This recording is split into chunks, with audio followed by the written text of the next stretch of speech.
might be close, but a young Manny, it's possible. It's possible.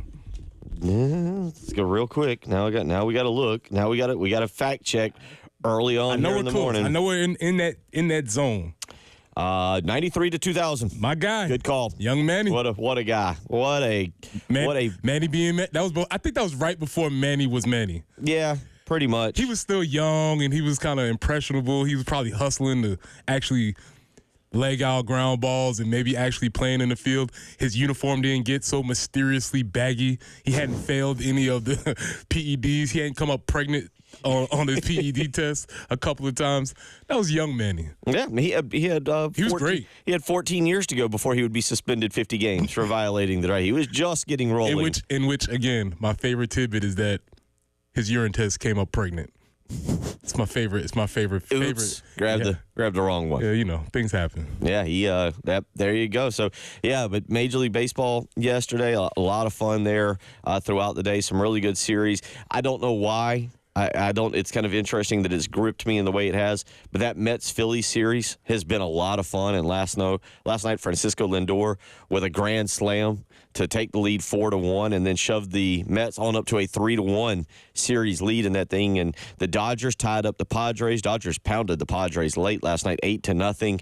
Yankees a one-run lead or one-run win to take a 2-1 series lead. And Detroit, again, that was just a fun. That's just been It's been a series where I don't know who to root for. Like, I think I'm beginning to root for Detroit. But both teams, it's fun when you don't have a dog in the race. You don't have anyone to root for, and you're just watching baseball to watch baseball. This is where baseball's fun. This is why I say I'll watch opening day, and then I circle all the way back around when playoffs come. Yeah, I'm going to have to take my cue from Jay Phillips, our resident Braves expert, to figure out what I was exactly supposed to do in that Mets-Phillies series. Both teams can't lose, so I don't know who you're supposed to cheer for. Me personally, and I don't know really why, I've kind of latched on to the Mets in this series. I think it's Is it Grimace? I think it's because when I see in Philadelphia, it's not like Philadelphia is much, much, much further south or something. I think I just like seeing cold weather baseball, like people bundled up. So I kind of naturally pull for the New York teams because of living in New York for just a little bit. I will start to pull for the Yankees more often because I went to a lot of Yankees games. I did go to some Mets games. Well, my age absolutely showed because I was like, they're playing at Shea Stadium. I was going to say, no. It's not Shea Stadium anymore. I did go to many a game at Shea Stadium. I went to many a game at Old Yankee Stadium. But see, they kept it Yankee Stadium, so you can still say Yankee Stadium, and it's good. Just modernized. I didn't know what. I was like, Citi Field, huh? Yeah. Interesting. So we had that yesterday that was pretty entertaining. And, again, if you didn't pay attention, you haven't been paying attention, Detroit has taken a 2-1 series lead over the Guardians. Really the Indians, but in that series, Mets up now 3-1 in the series with the Phillies. Yankees taking a 2-1 series lead. Stanton last night, Giancarlo, let's just say Stanton. I'm not going to get that out this morning. Giancarlo, thank you. Stole a base, and that was a huge deal. Like, he did what he normally does and hits the ball really, really far, but he also stole a base, and you'd have thought, like, that was the first time that ever happened. But really good game from him last night. By the way, Shohei did it 50 times.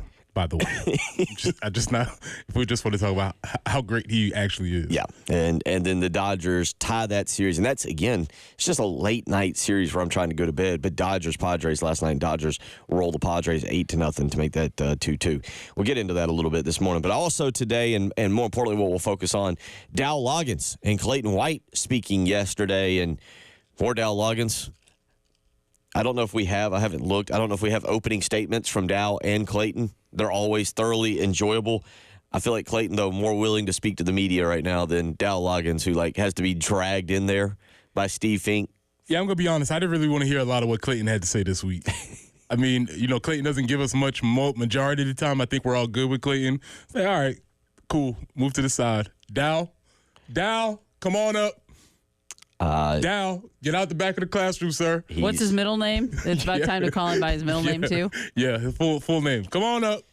We'll let you hear. what he had to say, and we will dissect it, as unfortunately when you're struggling a little bit, your words are going to be completely analyzed, dissected, read between, so forth and so on, and we'll get into that this morning. And then also some really fun news, interesting news for Spencer Rattler, who yesterday officially gets the start now for the Saints this weekend, and we'll get into that a little bit. Good for him and interesting to see as well. Yeah, I want to do a little bit of a deep dive on this because I think the Spencer Rattler story is very interesting and is very unique because there's so many different aspects to it. And obviously we were, as Gamecocks, were at the center of it. Kind of. So I just think it's something worth getting into. So we'll definitely do that this morning. Also, Brian Edwards, a Vegas insider, set to join us around 8:10ish this morning, 8:15ish, to give us his picks for the weekend. And of course, our Corley Pool Solutions Checkered Flag Challenge, which is it's a wild race right now. It's still kind of a 3-person race with Mr. Harris himself, Preston Thorne now a point behind Reggie Anderson, and Reggie himself in first place, where again, for a fourth or third consecutive day, depending on how you want to look at it, I have completely forgotten to bring the trophy to the studio. This is the most ridiculous thing I've ever done, where, of course, it might have something to do with the fact that I get up at 5 a.m. and I'm trying to remember to bring a trophy that I know I'm not going to win to the studio. Okay, well, I get up at 4 and I remember all my things. Well, kudos to you. Aren't you special? And how long have you had it? How many months? It's not just the last 3 days. It's been like the past 6 months. It's okay. You'll get it in here just in time to put the 2023 and 2024 winners on it. So at this point, I may as well just go straight over to the Trophy and Award Center to get it done. But we'll get that. I'll get that. One morning, I'm going to remember. One morning. Oh, good. Or more than likely, one afternoon, I'll remember to put it in the car, and we'll get it here. But we'll get to some Corley Pool Solutions Checkered Flag Challenge picks here later on this morning and analyze the final 3 weeks of the NASCAR season as we come down the stretch and head to Miami and Homestead. So a lot to do this morning, a lot to get into. We'll talk a lot of what Dow Loggins had to say. Also, woohoo, injury report. That's today? That was last night. Oh, and there okay. is a key Gamecock that is out. There is, the out is significant. I don't know if you can be out and then be probable, but there was a key Gamecock that is out, according to the injury report. We'll get into that a little bit coming up next. You're listening to Preston Thorne, Bill Gunner, Jen Jensen. It is the early game.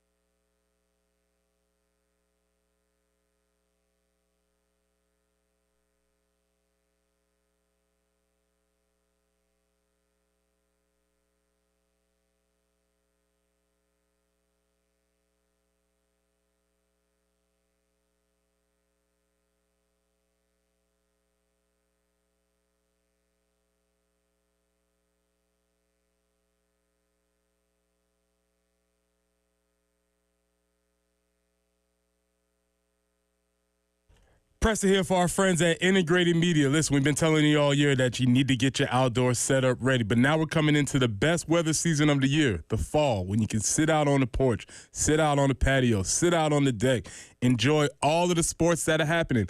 Afternoon baseball, evening football, whatever you want to do, you can take care of, and you can get your outdoor setup ready. You can get Samsung Terrace TVs that are waterproof. You can get Sonos outdoor speakers for TV and music, or Wi-Fi that works indoors and outdoors. So it doesn't matter whether it's home theater setup, adjusting your thermostat, or monitoring your security systems from your cell phone, Integrated Media is the company that you need to call. So call Nathan and Michael at 803-948-8327. That's 803-948-8327. Or you can reach them online at integratedmediainc.com. That's online at integratedmediainc.com.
And for your getting your morning commute started today, 378 at Highway 601, otherwise known as McCord's Ferry. There is an accident there.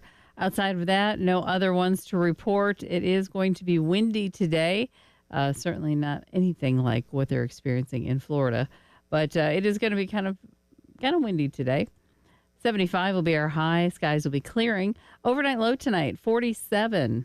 So tomorrow morning, you're going to want a jacket. 74 for the high tomorrow, overnight low of 45. And Saturday's high, 79, 83 for Sunday. So just a little more fall-like temperatures, something for us to enjoy. 62 right now on the early game.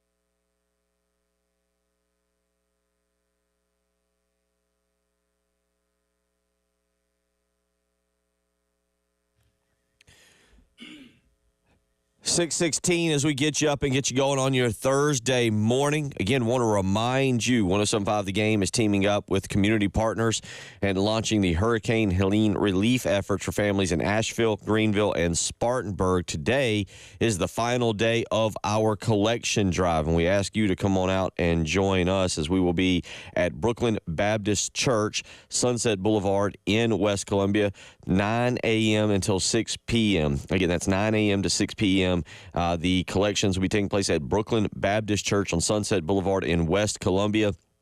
If you can donate anything non-perishable, such as canned food, bottled water, diapers, wipes, pet food, toiletry, and feminine hygiene products, it would be much appreciated. Again, we are working with the Hurricane Helene relief efforts for families in Asheville, Greenville, and Spartanburg. And today, again, and I'll continue to remind you of this, from 9 a.m. to 6 p.m., we will be at the Brooklyn Baptist Church on Sunset Boulevard in West Columbia. And again, thoughts and prayers, everybody, with everybody down in Florida, if you're listening on the app down there and trying to get through the rest of Milton.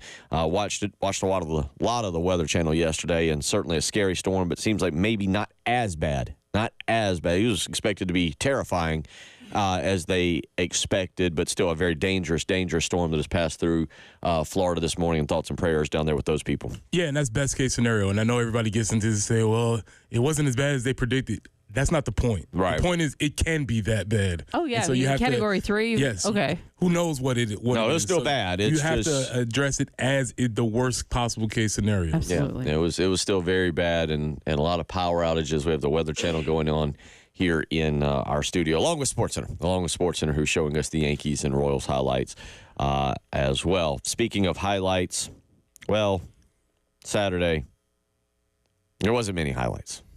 As a matter of fact, one of our coworkers sent a text asking what we should put for the highlights for South Carolina. We weren't sure. So yesterday, Dow Loggins discussed what didn't work. Okay, I'm sorry. I didn't mean to laugh. But what didn't work against Mississippi?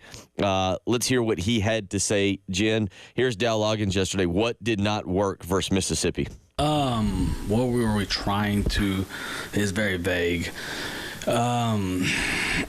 We didn't execute the way we need to execute. We didn't coach the way we need to coach. There was some good, and I don't know if you find good in losing, but you have to look at all aspects of it. You know, we crossed the 50-yard line 7 times. We didn't finish in the red area the way we needed to. It was definitely a game where we were going to try to shrink the game a little bit and go for it on some 4th downs. And so you start looking at what didn't work. I think we were 1 of 5 on 3rd down runs that didn't, we were trying to put it more in 4th and manageable and go for it. And we weren't explosive enough in the passing game. I think we had 2 explosive passes, and so it's a hard formula to win no matter how efficient you are in the run game. And we had 2 turnovers. So when you're not explosive in the passing game and you turn the ball over and you don't finish drives, I think we had 5 drives of over 8 plays or more, and it wasn't a move the ball thing. It was a finish a drive thing. It was a finish execution. It was, and to their credit, they played really soft zone, didn't pressure very much, and said, hey, we're going to give up yards and let them do this and that, but we'll see if they can put 10 and 12 and 13 play drives together and score touchdowns. And I'm sure it was because of, the option game and all those other things. They want to make sure they had eyes on the quarterback. And, that was their plan, and they executed better than we did. You want to decipher what he said so that I don't mess up when I respond? Let me do a disclaimer first. I really enjoy listening to Dow talk about football. Watching Dow call football has been a questionable existence. But I do enjoy listening to him talk about football because he addresses things and he talks about it and he seems to have the right answers a lot of times. That being said, what's your question now? I don't understand what he's going with when he says they were going to shorten the game. I get shortening the game. I've coached basketball to where I understand drawing out possessions. Correct. But almost seemingly it sounds like playing for fourth down, realizing that you're going to utilize fourth down as part of your offensive package. Like, well, we're not really trying to get the first down on first down. We're not trying to use second down to get the first down. We kind of want to get this to third down and manageable, and then maybe even use fourth down. Okay, let me be as favorable as possible. I think what he's saying is, say if we have say if we're on the first drive of the game, and we have a situation where it's 3rd and +5. 3rd and 6. That was the first drive of the game. It was 3rd and 6. Understanding what they said their game plan was. They were working the game plan according to what they said it was going to be. 3rd and 6, instead of throwing the ball in that situation, you run the ball in that situation, hope that you get the yards, which they did. They got it to 4th and 1. That's a 4th and manageable. According to the game plan that he says that they were supposed to run, that's when they were supposed to run another offensive play. Right. They didn't do that. In that situation, so that's right? exactly what they mean by if it's a 3rd and, let's say 3rd and 6, instead of throwing the ball trying to get all 6, maybe you run the ball and you get 4, and now it's 4th and 2, and now you still have the options to go get it on. That's what he's saying. Obviously, they didn't live by that. It comes across to me, and I may be wrong on this, but I'm speaking from me, not for you, not for Jen, not for anybody at 107.5 The Game, as a scared game plan. Like we're not going to really attack them. We're just going to try and it. Honestly, when he says it like that, and we'll get to another quote here in a second on lack of explosives. Well, it sounds like you weren't playing for explosives. You weren't trying to go down the field on them. You weren't trying to throw the long ball and spread them out. You were willing to look, again, when he says it like that, I kind of want to go, well, good job, buddy. You succeeded. You averaged 3.5 yards per carry. 3.5 times 4 barely gets you over 10, but it gets you over 10 by a half a yard. I don't like that. I don't, again, that's not the strategy that I would employ, but congratulations, then your game plan worked. You averaged 3.5 yards per carry, and I'd have to go back and look and see what exactly it was. I forget, I don't have the stats right in front of me on completions. I know that it was the average pass play was 4.9 yards per pass, not all completions. But you kind of like, all right, well, I guess you succeeded in your game plan for 3 points. Yes. The thing is, they succeeded in their game plan, but they didn't execute the game plan, which was if that's going to be a game plan, you have to be reserved and steeled on actually doing it. And it felt like, all right, this is what we're going to do, right? We're going to do this, and we're going to get to 4th downs, and then all of a sudden on 3rd down they would call some play that wouldn't stick them to that game plan. So when you read him say, or when you hear him say that they crossed the 50-yard line 7 times, that doesn't. He's saying that as that's a positive because they didn't put up any points. We're hearing that as okay. Yeah. And what? And you're right. He's right. They did not finish drives. So again, like I said, I enjoy hearing his thought process. There seems to be a gap between the thought process and the things actually happening. Let's hear what he had to say on the lack of explosives yesterday, lack of explosives on Saturday. This is Dow Loggins talking yesterday about the lack of explosives. Here's what when the game starts going that way, you start feeling like you're playing small ball. And, you're not winning, creating separation down the field, and the ball gets checked down, and you want, at some point, it's just, you can go back and look at the NFL, like, explosive plays and turnovers win ball games. And when you're not creating those explosive plays, and you're moving the ball and you're averaging 4 yards a carry in the run game on called run. We had 31 called runs and average 4.1 a carry. We put up some yards that way in the running game. But you got to create explosives, and when you don't, you got to break tackles. You got to make people miss. You got to hit your scheme plays, and when you don't, you're never in control of the game. Okay. Yeah. Here's the issue with that statement, and henceforth, moving forward, Dow, I don't want to hear about the NFL anymore. You don't coach in the NFL. You don't get paid by the NFL. Your players are not in the NFL. Let's stop it. We don't want to hear. It's the same thing as if somebody moves to South Carolina and they're like, it wasn't like this in Minnesota. Yeah, it's not. You're not there anymore. So moving forward, I need anybody in that media room, anytime Dow brings up the NFL, say, put like a little buzzer on him. Because that's the thing. He always wants to go to the NFL. We're not doing the NFL. This is the SEC. Right. It's college football. So we don't want to hear about the NFL anymore. Proceed. No, I like it. I like where you continue, sir. I mean, that's just my only thing. I hear what you're saying because there's the same data sets that you can use for college football. The same idea about explosive plays, winning games. You can look at those things for college football. And so in my mind, he's still he's drawing up plays for the college. He's like, man, but Ryan Fitzpatrick really had this thing cooking. Or when I was with Adam, hey, dog, the NFL is over. That's not where you're getting your paycheck from right now. That's not where you've worked for the past times. 4 years. I wanted to see that. It was 2 years at Arkansas and now obviously 2 years here. So you've had 4 years of college experience. We don't want to hear about that. Right. That's done. So that's my biggest beef with that whole statement. You make a great point because obviously the preparation for games in the NFL, preparation for games in college are entirely different with what you're allowed to do and how much time you get with players. And also they're going to be called differently. And it's very interesting that he continues to bring that up, and certainly something that I think is a disconnect between what he wants to do and I think the way the college game and the skill set of Lenora Sellers has to be run. So, again, very, very interesting there with Log in terms of what he wanted to say. Real quick, let's listen, Jen, one more clip from him as I mentioned that.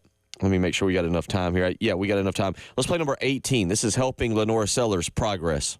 Yeah. Also, yes on all of it. Yes. Also, that put in the degree of we got to create separation wide receiver as well to win. Everything's easy when number one is open. When you got to get to number two, that's when pass protection's at a premium. It's where route separation, it's a premium. The timing of a drop is at a premium. So that's what I'm saying. It's not just, I always if y'all want to blame anyone, you always start with me. It's easy. That's my job, is to help these guys be successful. And we didn't do that enough in this last game. So then you start looking at, do we stack bunch more? Do we create some access into some free releases for our wide receivers? What do we do to help those guys get open versus press coverage more? Or, those things. So when you start getting to 2 and 3 and 4 in the progression, that's really good for a quarterback. I think that's what separates the really good ones. That's why Spencer Rattler played the way he did, because he can get to 3 and 4 in a progression. And, so you need your pass protection to hold up like that as well. So obviously scheming to get number one open is always a goal, because then it's clean, it's smooth. It's the second, third, and 5 of the game. We got to make sure we run a hitch. We got to get our depth. This 3rd and 5, we got to throw a 6-yard hitch route and have a first down because we have off access. And instead we're 4th and 1. And so those things come up and happen. It's details of route depths and protections and all those things that go into it. It's not just, if it was one thing, it'd be fixed. It's a multitude of things, and sometimes you have 3rd down conversions, and we have 3 OPIs. It's all of a sudden, and 2 of them are the same exact, 2 different people, but it's the same exact thing, and it's a bunch of young guys out there, and we tell our guys all the time, keep making new mistakes. We can't have repeat mistakes. So it's all that stuff into one. It's not just, if it was as simple as, hey, this is what it is, we could fix it, we're going to slide protect more, we're going to create more separation for the wide receivers because we're going to stack and get them free access so they're not getting pressed, and that would be simple. But there's a million little things that go into making this thing right.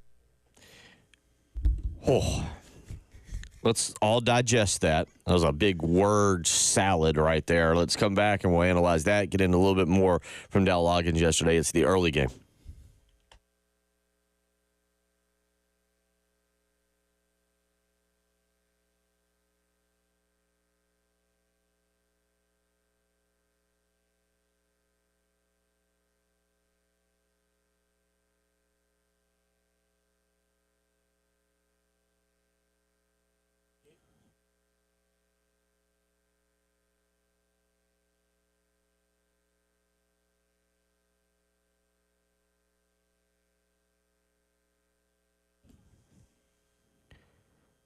Bill Gunner for Dr. Dan Balknight and the Men's Clinic. Guys, as we get older, our bodies change a little bit. Things are a little bit different. You may not quite understand what's going on, whether it's from workouts and you're not recovering fast enough, whether it's not having the same amount of energy you used to have, whether it's losing hair and you're not real sure why, or maybe it's just something else that's really bothering you. You need a comfortable, safe place to discuss that. And at the Men's Clinic over on St. Andrews Road, Dr. Dan Balknight, he is the expert in men's health and believes that all men deserve to live their absolute best life. And to do that, they need to treat you individually. That's right. There's nothing generic about you, so why settle for general medical care? Go see Dr. Dan Balknight. Line up an appointment today. It might be something as simple as low testosterone. You just need a free testosterone test. Call Dr. Dan Balknight today and line up an appointment. 803-875-MENS. Again, that's 803-875-MENS. For more information, check out their website, themensclinicsc.com.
Highway 378 at McCord's Ferry Road. We do have a report of an accident there. So a little extra caution going through there. 378 near Pineview Drive, or Pineview Road, that is. There is an accident also. So careful out there this morning if you would. We are looking for more fall-like temperatures, 75 today, with that overnight low of 47. Tomorrow, 74 with an overnight low of 45. We stay in the low 80s for the weekend. It's a nice morning, but it is kind of breezy out there, 62 on 107.5 The Game.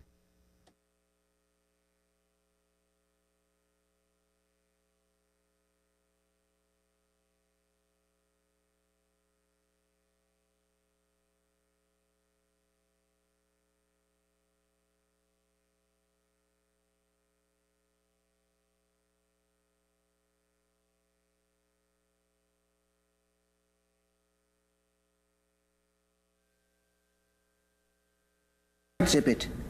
You can't even Zip it. Zip. look. All Ladies and gentlemen of the jury, Exhibit A. Number 2, would you please back me up? Look, I'm Zippy Longstockings. I can't. When a problem comes along, you must zip it. Zip it good. I thought I was hearing that conversation with Loggins and, locker room maybe when he talks about the NFL. Is that?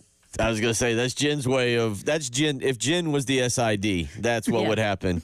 Or if she was down there asking questions when he goes into NFL discussions. Welcome in again, 6:36 on your Thursday mornings. We get you up and get you going. Want to remind you the Lawyer Lisa Special Teams Contest is back. If South Carolina scores a special teams touchdown, someone will pocket $600 this week. Go to 1075thegame.com and register today. If you're already registered, you're good to go. Again, if South Carolina scores a special teams touchdown this week at Alabama, someone will win $600. It's the Lawyer Lisa Special Teams Contest. Go to 1075thegame.com and get registered. As I read that, I realize there's something missing in our life. No Wednesdays with Pete Limbo. Yeah, that is something that we've been missing. We missed all the movie references. We missed all the random world trivia, the nicknames. Yeah, that is true. He was a pleasant.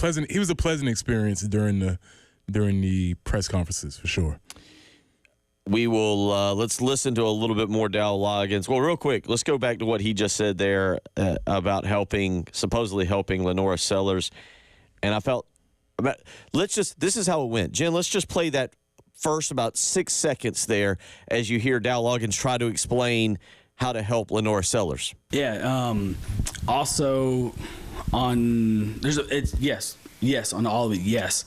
Also, I put in the degree of. That feels about like what we're here with.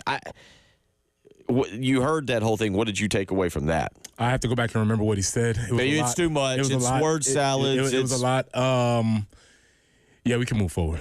I think there's some other issues. The biggest thing I did. Okay, let me go back. I did hear two things, which he talked about the concept of we don't want to make the same mistake. We want to make new mistakes. And again, that's something I do agree with. They're going to find multiple ways to mess up, and you don't want to repeat things. But he talked about the offensive pass interferences, which happened on two separate occasions. And it's hard for me to believe that the players are all of a sudden on Saturdays just starting to do this. In my experience, it's been that the things that happen on Saturday or Friday night or whenever the game is played usually happen at some point during the week, and either you get it corrected or you let it slide. And I just don't believe that this is the first time that these things are happening with these players. One of the things that is bothersome is sack issues, and Dow Loggins talked about that yesterday. Here is what Dow Loggins had to say regarding the sack issues for the offense so far. Yeah, it's a good question. It's a very fair question. It's everyone, and too. It's not just the offensive line. It's the quarterback. Make sure that we're throwing the ball on time. It's wide receivers creating separation. It's tight ends with being good in chip help, and it's all of us. It's us coaching, making sure that we're giving all the looks we need to give, and make sure that we're, getting better at that stuff. It was disappointing when you get there and you look at 6 sacks. And this morning I was looking and talking to some NFL buddies, and you go back and you look at ESPN ESPN's protection composition. Well, the bottom 4 teams in that protection composition are 1 and 4, and it's a trench. The NFL is a trench game. The SEC is a trench game. You got to win on the offensive line, and you got to win on the defensive line. And some of the time, when it comes to sacks, it involves everybody. So it's being conscious to get the ball out quick. It's creating separation to everybody, and we're working diligently to improve that because it's definitely an area we need to improve. Dow, you've moved schools. You've had enough. You can't. Preston's had enough, by the way. I was sending a good morning text message to my kids in the middle of that, and Preston started saying, I thought I was in trouble. That's all you got to do. You just got to give him that one real quick. I'm just texting my kids over here, good morning, have a great day at school. Man, you can't. Listen, Dow, I understand that's where your network is, but that's not they can't help you. You can't talk to your NFL buddies about what's going on in the SEC because they don't know. They're in the NFL. I understand that's where you came from. I understand that's where your friends are. But the SEC is not the mini NFL. So, I can only reference my experience in education. But kindergarten is not mini first grade. It's kindergarten. It's a different thing. And so what they're doing over there, That's not what we're doing over here. And so I think I might have tapped into something in this last recent press conference. I was going to ask you, does this sound like it's the problem where he's treating it like the NFL now, and every thought process he had is NFL related and not college-esque related? Yes, it's a different process. It's a different thought process, a different play calling process. You're dealing with different personnel. You're dealing with different people. Again, he referenced last segment about what Spencer could do. Well, Spencer's about to start in the NFL. Majority of the quarterbacks you coach will not. The jury's way out to be seen if Lenoris is going to be that good. And by the way, you can be a very good college quarterback without playing in the NFL. So you can't reference what a guy who's in the NFL, you can't base your game plan on somebody who was excellent, and everybody will more than likely not be that good. Tell you what, Jen, let's try one more and see if we can get through a minute 40 here of lack of deep balls against Mississippi. This is number 20. I apologize. And let's see if we can get through a minute 40 of Dow Luggins without mentioning the NFL. It's a combination of multiple things. There were deep shots called, but they're playing softer zone because they're worried about triple options and those things. They don't want to play as much 11 dog that they played against other teams because they don't want to turn their back to the quarterback and have these mobile quarterbacks running. It's also us. We talked about a big part of this thing too is pass protection. Well, all of a sudden, now you want to take deeper shots, you got to go down the field further, so you're holding the ball longer. And we wanted to get the ball out of Lenoris's hands on some of this stuff and create some more catch and carry stuff because we are looking for solutions and to cut down that number.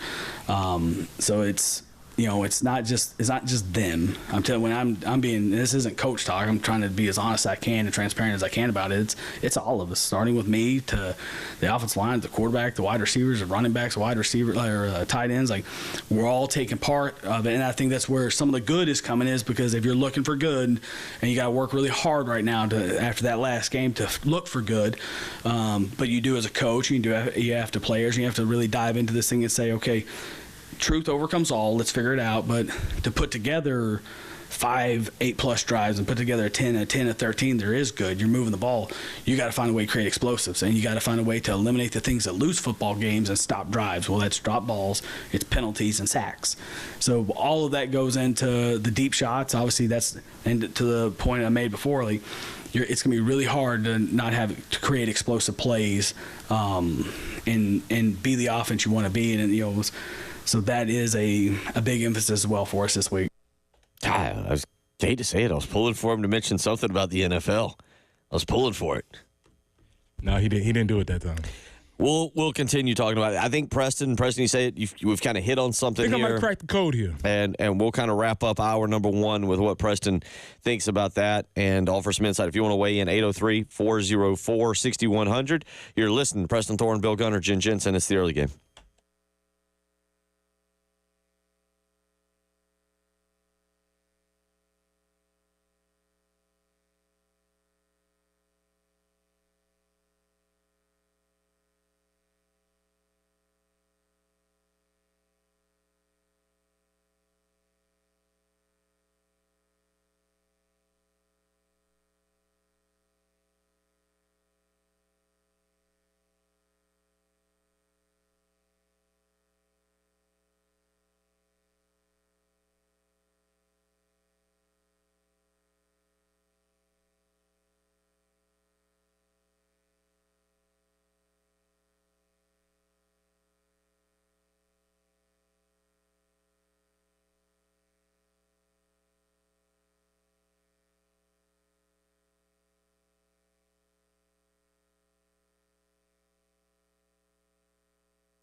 6:48. Get up and get going.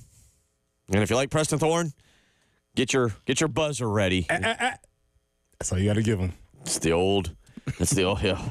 We've all been there. We've got a small child getting near the electrical outlet, about to pour out their drink, something like that, the sippy cup, yeah. And that's kind of what we're dealing with this morning as we've listened this hour to Dow Loggins and his continued references to the NFL. And Preston, you and I we're talking about it, and we've played a lot of audio this morning here in the first hour, but it is an interesting thing now that you listen and his references to the NFL that I get because that's what he's familiar with, but at the same time, there's got to be an understanding of this isn't the NFL. Yeah, I think that, and I've listened to Dow, and as I said, I actually enjoy listening to Dow talk football because he's very, very intelligent and he explains the game. But I don't know why it hit my ears different this morning when he referenced the NFL because he always does that. But maybe it's just because I'm frustrated with the recent output. But it just made me think, like, hold on, man, this is not the NFL. And I keep thinking, like, I taught high school. That'd be like me going into an elementary school and being, well, you know what we did in high school? They'd be like, we don't care what you did in high school. We're not doing the same things, right? So, yes, you had an experience in football, but it's not the same thing. And for you to continuously reference that, it just gives me some pause about how you're game planning or where your mindset is as you're making these plans up. Yeah, it's a good point to be just to use the analogy, to be a high school teacher and then go down to, like, say, elementary school, and in your meetings you're telling all your other your peers, your other teachers, well, when we were at the high school level, we taught geometry this way. They're like, well, we don't do that. We don't do that here. What are these naps you're taking in kindergarten? We don't do that in high school. Like, all right, man, but guess what? You don't have to deal with these 30 hellions running around either. So, like, it's not the same thing. It's a good point. I don't know how it plays out. And speaking of which, this coming weekend, the injury report, we need like a little music bed for the injury report. But South Carolina has released their injury report. One significant name. Now, again, I don't know the exact rules of this stuff. Can you go from out to doubtful to playing from Wednesday to Saturday? I don't see why not. But 3 players listed out for South Carolina. One of them. Hold on. The injury report. Sponsored by somebody soon. Kelvin Hunter out, freshman defensive back. Ja'Kai Moore, who at this point may be out for the season. You just got to he's not been. We knew that he had a significant injury. He may very well be out for the season. But the one that hurts, that I do wonder if you can get yourself to go from out to doubtful, is Jared Brown. Jared Brown, the hamstring injury against LSU, I think, didn't play against Akron. Wasn't really, again, he had a chance to be impactful on Saturday against Mississippi, but had the kind of the slip and fall. You wonder if he's re-aggravated that hamstring. Yeah, well, I mean, I don't think he played after that play. You might not have. He hobbled off the field after that play, and it felt like maybe the slip and fall, he couldn't. I think the technical term is giddy up. Yeah. He didn't have any giddy up in there. Okay, but he is out, and that hurts. Doubtful, which is 25%, Jalewis Solomon, freshman defensive back. But the big one on doubtful is a big boy, DeAndre Jules, who quietly is having a very nice season, providing backup help to Tonka and Huntley in the middle.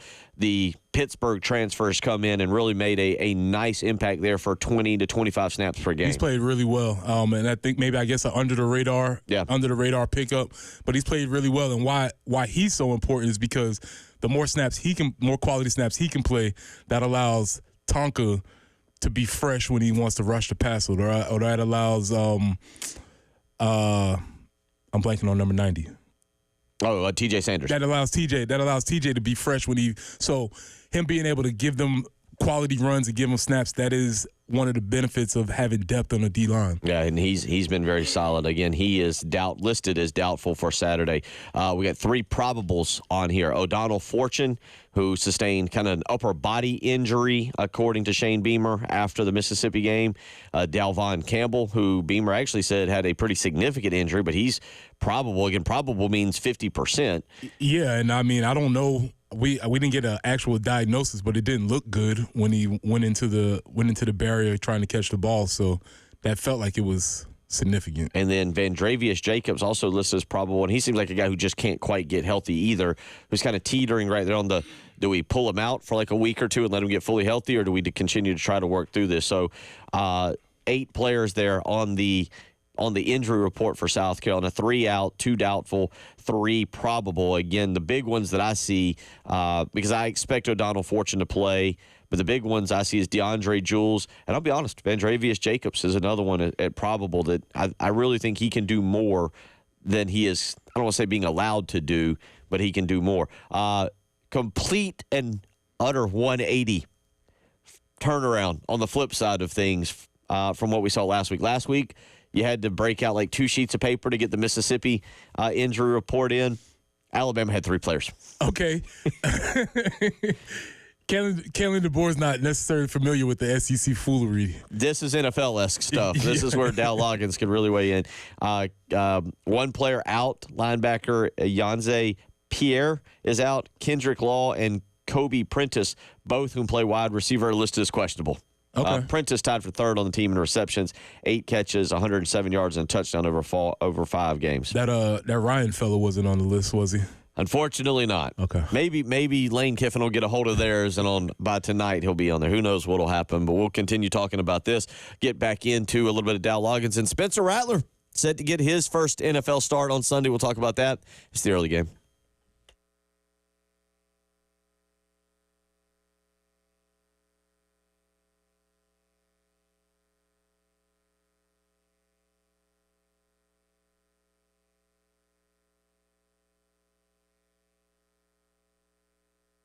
Preston here. Let me tell you about our friends at Absolute Glass, the premier glass company of the Midlands, offering auto, home, and business glass repair. So if your glass is damaged, shattered, cracked, or broken, they can handle the job. If it's a cracked windshield, that's no problem. They'll come out to your location and replace it for you, usually for free, and they work directly with the insurance company to take away the headache. That's right. They'll come out to wherever you are. School, home, work, it doesn't matter. Absolute Glass will come out, take care of the job for you. If you're at home and you're looking to increase the value of your home, you can do that with new windows and mirrors. And Absolute Glass will take care of that for you, too. Windows, mirrors, shower enclosures. I say it all the time. If you can see through it, Ray and Marianne at Absolute Glass can do it. So check them out online at AbsoluteGlassInc.com. That's online at AbsoluteGlassInc.com.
Highway 378, that is. Sorry, Highway 378 near Pineview Road. There's an accident there. And also Highway 378 at McCord's Ferry Road, still getting that earlier accident cleaned up. 75 will be our high today, that overnight low of 47. So you want a jacket or a sweatshirt or something to get you going tomorrow morning. Tomorrow, 74 for the high, sunny skies. 79 on Saturday, 83 on Sunday. But it's kind of breezy out there right now, and 62 on the early game.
Seven a.m. as we get you going here. We got our Weather Channel.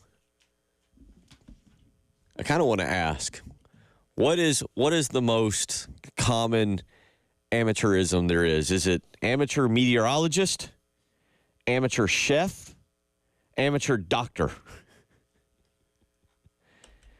What are people more likely to pretend they know? Me, Jen's learned for 8 years. Preston, you're learning. Mine is meteorology. I'll get in here like, oh yeah, I sound like that. Whatever commercial, the becoming your parents with. Yeah. Oh yeah, there's an atmospheric river out there, or like staring out at like, oh yeah, I know what's going on here. I'll tell you all about it. I'll tell you the weather patterns and everything. Mine is meteorology. I'm the amateur. Yeah, I don't know. I have a sister she's not listening, so it's safe, but she's like the amateur doctor. Exactly.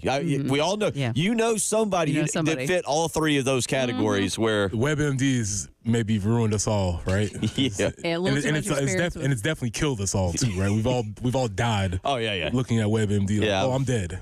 Yeah, right. You're dead. Yeah. You've looked at it, yeah. Or you've looked at it and you've diagnosed somebody else for them. Says right here. Sorry, man. Sorry, buddy. We're gonna have to take that ankle off. Yeah, they'll tell you on WebMD if you have an ankle or if we're working with a knee. Or Yeah, he has a foot. Yep, his foot. Yeah, you got a foot, buddy. Yeah, or you got the person who you're trying to cook and it's like, got to add a little bit more spice to that.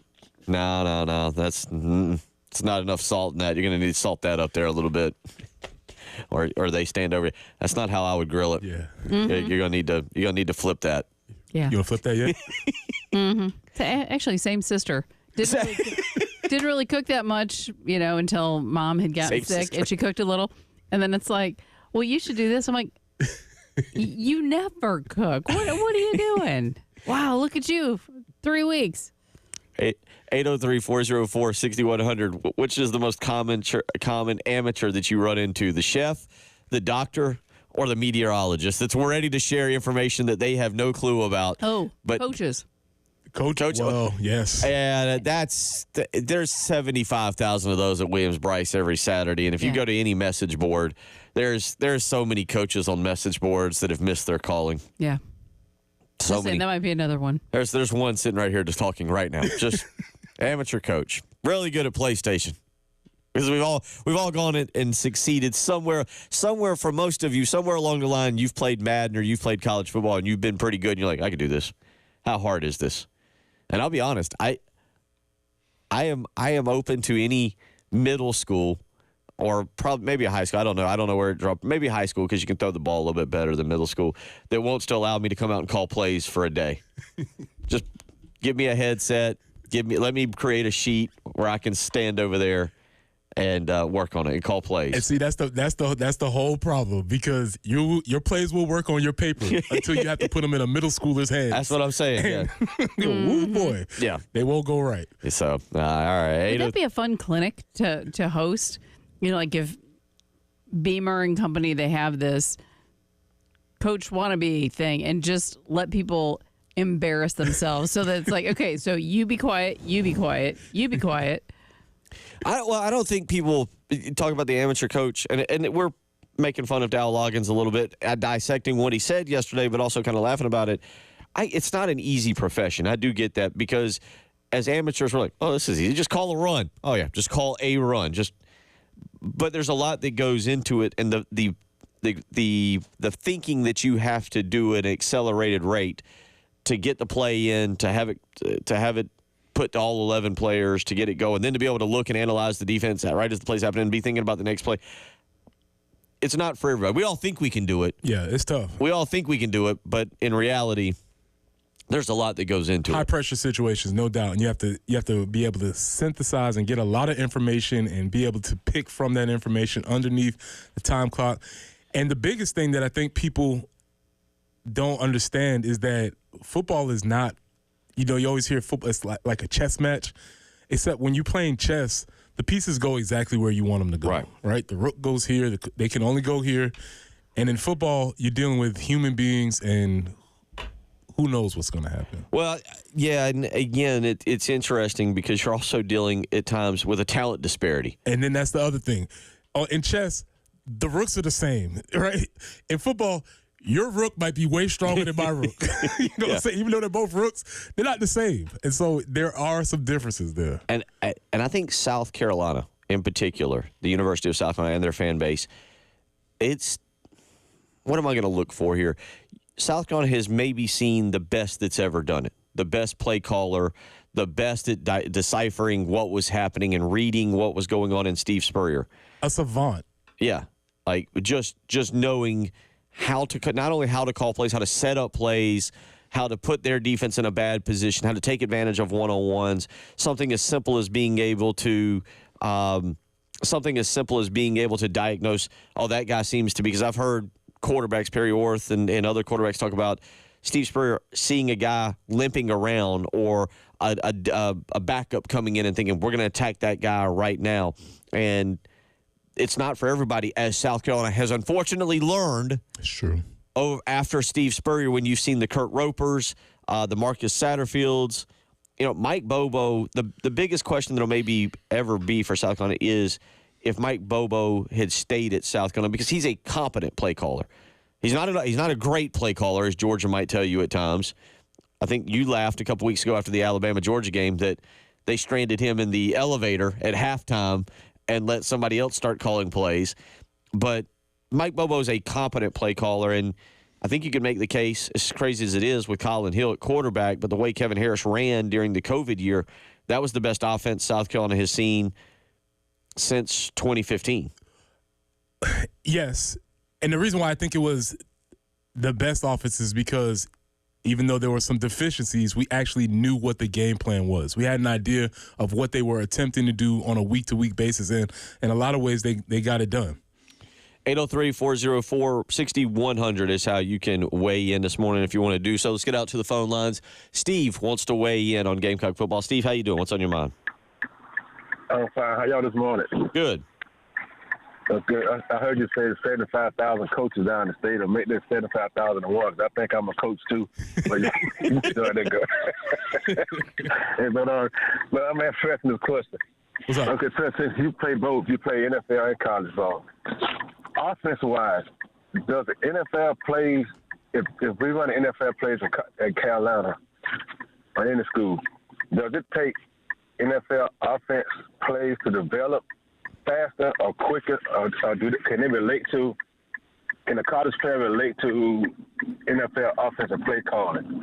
Do you think that's an issue that we have down there because of NFL play calls? Or I'm just asking, I don't know, because which one developed faster, college plays or NFL plays? Great question. So, slight correction: I did not play in the NFL. But what I do know is that NFL plays tend to have more variations. And Dow hit on that when he talked about going through your read progressions and getting from 1 to 2 to 3 to 4. That's what NFL quarterbacks tend to do, whereas in college plays, usually they'll see, let's get real football here, you might see half-field progressions where you either, if the first guy's not open, you throw it to 2 or you run. And they're not actually really doing reads across the whole field. So the short answer to that would be I think college plays have quicker decision-making where if option A is not there, you go quickly to option B or you move on. Whereas NFL plays, you go through the whole progression. All right. Good stuff. Appreciate you, Steve. Yeah, thank you for the phone call, and agree with that. Let's get to some text messages. I apologize. Something has just happened with our text line, and everything clicked in. I'm not sure, so I apologize for not getting to some of these text messages in hour one. I actually text the line myself because I was like, we hadn't gotten a text message all hour. Something's wrong. Number one, and I knew this last night, and I don't know why I didn't know this morning because I was listening to them talk about last night, the Mets wanting to win the game last night to clinch the series at New York. This morning I said they took a 3-1 lead. I forgot. I was looking at they won the series last night. I apologize. Several of y'all, John, Mark, another texter, Chris also reminded me of that. I completely blanked on that this morning because that was a big deal in New York last night. Shea Stadium. Where they were talking about in the Lindor Grand Slam, where they were talking about being able to clinch at home and certain Mets fans crying in the stands last night as I was watching the game. And I blanked on that when I talked about that. So I apologize for forgetting that this morning because I'm just always trained for best of 7. The wild card, the previous series, I had gotten into the best of 3, but I had forgotten about the divisional series being best of 5. So, by the way, NBA, take notes. I like this idea of stair-step in the series. 2 out of 3, 3 out of 5, 4 out of 7. Add some more urgency to the playoffs. So I appreciate several people weighing in on that. I just, as we started the show this morning, I just blanked on that when I was looking at everything. But I knew that last night because I think, again, last night's why I kind of enjoyed watching some of those Mets fans. By the way, there's a good article. I don't know how to use it on this show. Maybe we'll have to later. But there's a good article on Barstool Sports. I know of all places. But it talks about to be a good sports fan, you have to go through bad times. Absolutely. I think, Mets fans fit that bill, too. South Carolina fans, you really fit that bill, but you have to have the bad times, and I have to go back and find the article. It wasn't something that we were going to get into this week. Maybe we should have, but it mentioned someone like Yankees fans and like Alabama fans who there's been no bad times, at least for Alabama, not the last 15. Losing 2 games and going to Orlando or somewhere really nice still for a bowl game doesn't constitute a bad time. But Mets fans last night for that, I think I'm actually happy for them to see people celebrate because as a South Carolina fan myself, I know what it's like when you don't experience being at the top there. So speaking of baseball last night, as we mentioned, a couple other, you had all 4 games going. Mets win the series. A lot of fun watching that last night. They knock off the Phillies. So I think as you brought it up, maybe we have to get Jay Phillips' opinion, being that he's a true diehard Brave. Yeah, I'm gonna have to take the cue from Jay. Like, how do I feel about this? Because I know we don't. When our marching orders are that we don't like either team. So I don't know how we're supposed to feel. So today you've got Detroit looking to wrap up the series against Cleveland, and New York looking to wrap up the series against Kansas City. Both of those teams up 2-1 in this series. Cleveland, Detroit tonight, 6:08. Yankees and Royals, a game back in Kansas City, 8:08 tonight as well. Then tomorrow night, you get a Game 5, the equivalent of a Game 7, San Diego and Los Angeles, a game back in Los Angeles. Yu Darvish on the mound for the Padres. Listen, this is the game for Preston's heart. This is a game for Preston's heart. Preston is going to be riding the train of whoever wins this game. So I'll be intent on this one. Jeff had weighed in earlier as Preston was yelling. Not yelling, but trying to stop Dow Logan. Says, I'm picturing Preston at the podium with a rolled up newspaper. No, that's a bad coach. Just a little tap. 803-404-6100. And then several of y'all weighed in here on amateurism. Texter said amateur tree remover. Oh, careful with that. Bad deal. Don't do that. Jacob in Lexington. And this is another good one. Amateur mechanic when your car is having issues. Which is a different category from shade tree mechanic, because shade tree mechanics can be really good, but amateur mechanic, bad. Texter says, I'm also a amateur meme maker. 803-404-6100 is how you can weigh in. Another texter says, I've won multiple championships on NCAA 25 on PlayStation. Coaching, yawn. 803-404-6100 here. All right, we got the text line working now, so if you want to text in and I missed it, I apologize. We'll get into some Spencer Rattler. He is set to make his debut with the Saints. His first Gamecock. I think this is the part of the new era of college football. I think we get to claim Spencer Rattler as ours. That's why this is part of my big question. Can we claim him? Okay. All right, we'll get into that a little bit. If you want to weigh in, again, 803-404-6100 is the early game.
Bill Gunner for AAA Heating and Air. We're transitioning out of those hot summer months into the cooler winter months. And at AAA Heating and Air, they aren't transitioning into anything. They're keeping that incredible deal going on right now. That's right. Roy and Dana Finley have shaken things up this year, and that deal continues to go where if you purchase a brand new heating and air system, you will have no payments and no interest for an entire year. You heard that right. If you purchase a brand new heating and air unit today, you will have no payments and no interest until October of 2025, a full 12 months. So give them a phone call today. Do what I did last February. Get a brand new heating and air unit. 803-677-1500. Again, that's 803-677-1500. That's how you can reach AAA Heating and Air today. Purchase a brand new heating and air system. No payments, no interest for an entire year. Call AAA Heating and Air today. Tell them Bill Gunner sent you.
Still getting things cleaned up. Highway 378 near Pineview Road.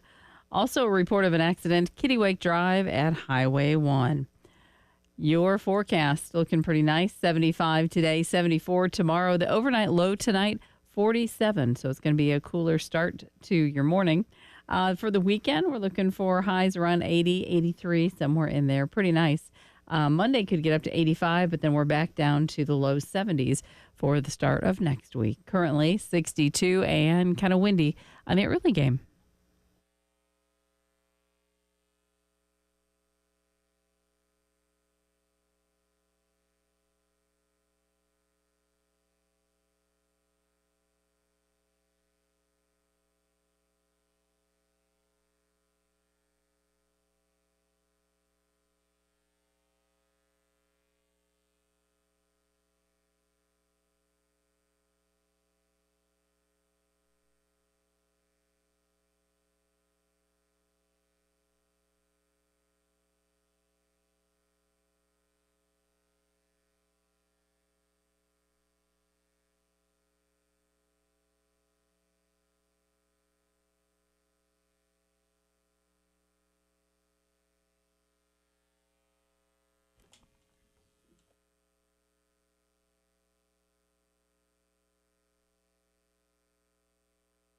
I'm sure you guys are all going to be wondering who's going to be the quarterback. Spencer Rattler will be the quarterback for this game.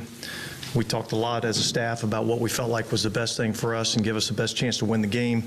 That was the decision that we made, and we're excited about him getting an opportunity to go in there, and we'll let him go play and see what he can do. That was the voice of Dennis Allen yesterday, announcing officially Spencer Rattler will be the starter this coming Sunday against Tampa Bay.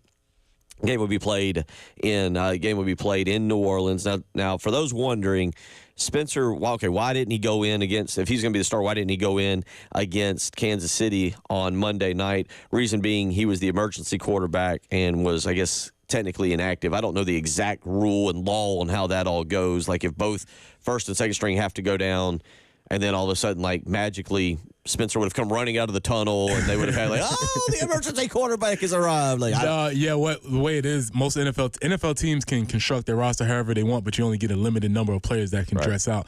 Most NFL teams only carry 2 quarterbacks, and so 2 quarterbacks to dress. Right. And so, I guess he was the third quarterback, he wasn't. So, which is interesting because I'm guessing Jake Hayner is looking around like, should have I not thrown that 7th pass? What's up? What happened to me? So Spencer Rattler will get the start. And his journey, this was the ultimate goal. Preston Thorne, in a roundabout way, he has reached it.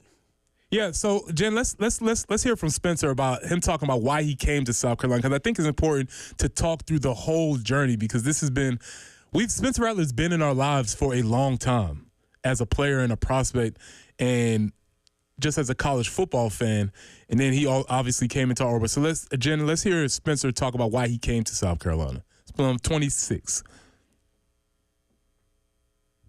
Started your career, your college career at Oklahoma, you move over to South Carolina, still being a potential NFL quarterback at the time. I mean, it felt like it could have been anywhere for you coming out of that program. What brought you to South Carolina? Yeah, if you told me I'd be going to South Carolina out of high school or even at the beginning of the portal, I'd say you're crazy. Every school, was contacting me in the portal, but there was something about Coach Beamer and just how real he was. And just I knew him for 2 years prior. I wanted to go somewhere in the best conference and compete and try to help bring them back to where they wanted to be. And I was lucky enough to be a part of a team that helped move that in the right direction. What you were as a quarterback at Oklahoma and then the 2 years that you were at South Carolina, it's very clear that your game matured, and it feels like you did as well. Was it that kind of, hey, new program, new me kind of feel? Yeah, I think it was a fresh start for me. I feel like it was just a natural growth going through that change, acclimating with new teammates, creating new relationships with coaches, a new fan base, city, everything. So I feel like it just was a natural step in growth, and I truly feel that way. I was happy, very happy I made that move to South Carolina, and it was a great past 2 years. What do you take away from that? One, it's just interesting hearing him talk, but the big question is going to be, we get a chance to claim Spencer Rattler, right? Because of what happened with what happened throughout his career and walking through the arc of his career. based on our special segment from yesterday, we talked about young people being dumb, right? Spencer Rattler's whole career had a shadow on it because of the Netflix documentary that he was on, in which he didn't even do anything that bad. He was just pretty arrogant because he had a cannon as a 16-year-old. He was the number one quarterback in the nation. Number one quarterback, number 9 overall prospect. By the way, let me just give you a rundown real quick. All right, this is pro and dual threat quarterbacks, so all quarterbacks. 2019 was the recruiting class. You want to just take a guess at an NFL rookie right now that was number 2 in that class? Jaden Daniel? Very good. Ooh, okay. Number three, South Carolina faced twice and went 2-0 against, and then transferred, and is now an NFL rookie, a starting rookie. Come on, you can get this one. We've talked about him before. Mr. Bo Nix. Oh, okay. Number 3. He was number 3 in that class. Okay. Number 4 in that class. South Carolina faced as a true freshman, and faced him in his very first game and faced him in his very last game. Sam Howell. Oh, he was the number 4 quarterback in that class. Number 5, Max Dugan. Yeah, TCU. Number 5 in that class. And number 6 in that class. Still in college. No way. Fighting somehow to just to get a pass in the Big Ten. Ryan Helinski, the number 6 quarterback in that class. By the way, number 7 still in college. Graham Mertz. Yeah. And if you want to take it just a little bit further, number 8 in that class has a famous brother. He's now, I think, I'd have to go look and see if he's still actually at Maryland.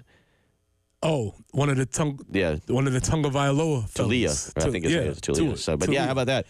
Spencer Rattler's class: Jaden Daniels, Bo Nix, Sam Howell, Max Dugan, and number 6 Ryan Helinski. Well, the thing about Spencer was that he was supposed to have a straight shot to the NFL. Right. It was supposed to be, I'm going to go Oklahoma for 3 years. I'm going to be great. Swing through New York, grab the Heisman. Right. Yeah, it's going to be straight, and it didn't work out that way. Right. He got supplanted by some quarterback who plays for the Bears now. He's pretty good. By Caleb Williams, who ended up being the number 1 draft pick, and his career hit a low, and he hit a very tough time for him, being that he was so heralded as that type of prospect. And then, lo and behold, the transfer portal becomes a thing, and he comes to South Carolina and resurrects his career, which was in a very tough spot.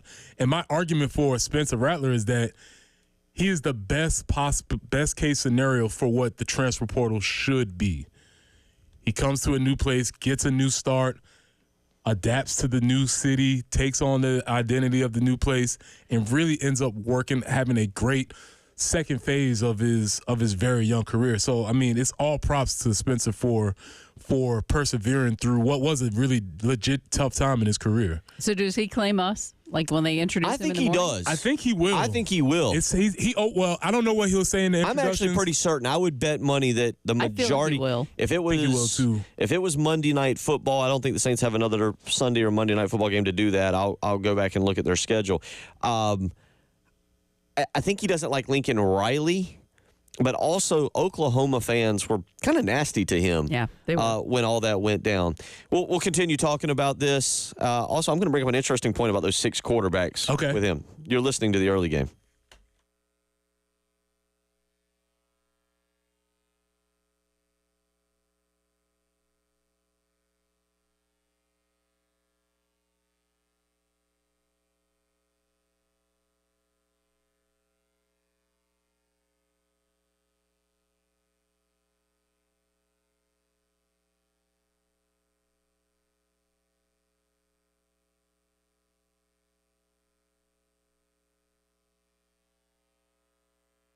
Bill Gunner for Zero Rest, carpet and air duct cleaning. Now, October is upon us. Scary month. Been watching scary movies all over the place each and every night. But you know what's really scary? Is that spot that is on your carpet. Maybe your rugs, your tiles, your upholstery, that dirtiness that's there. That is horrifying. And let's be honest, you don't want to clean it. You want to be able to go trick-or-treating or watch scary movies or watch football. You want to enjoy your time. And enjoyment is not spent vacuuming the carpet or the rugs or the tile or mopping. Nope. You need to call Zero Zero risk carpet and air duct cleaning, the cleaning pros. And right now they're offering you a incredible, spectacular deal. Just $129 to get 3 rooms of carpet clean when you mention me, Bill Gunner at 107.5 The Game. So give them a phone call, 803-262-4020, or book online, zerorescolumbia.com. Again, just $129 to get 3 rooms of carpet clean when you mention me, Bill Gunner at 107.5 The Game. So call today, Zero Risk. Spell it backwards or forwards. It's the right way to clean.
Highway 6 at I-20, we have a report of an accident there in Lexington.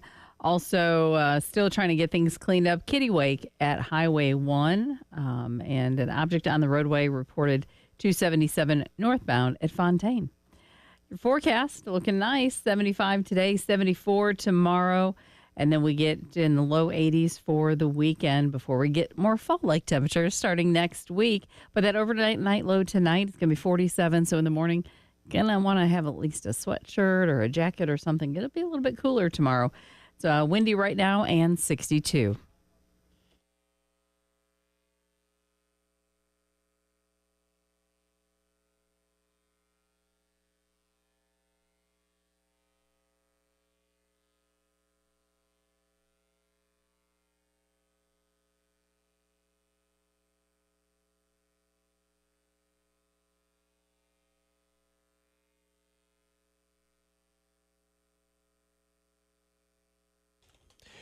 Remind you Right now, we are partnering, 107.5 The Game is partnering with community partners, and we are launching the Hurricane Helene relief effort for families in Asheville, Greenville, and Spartanburg.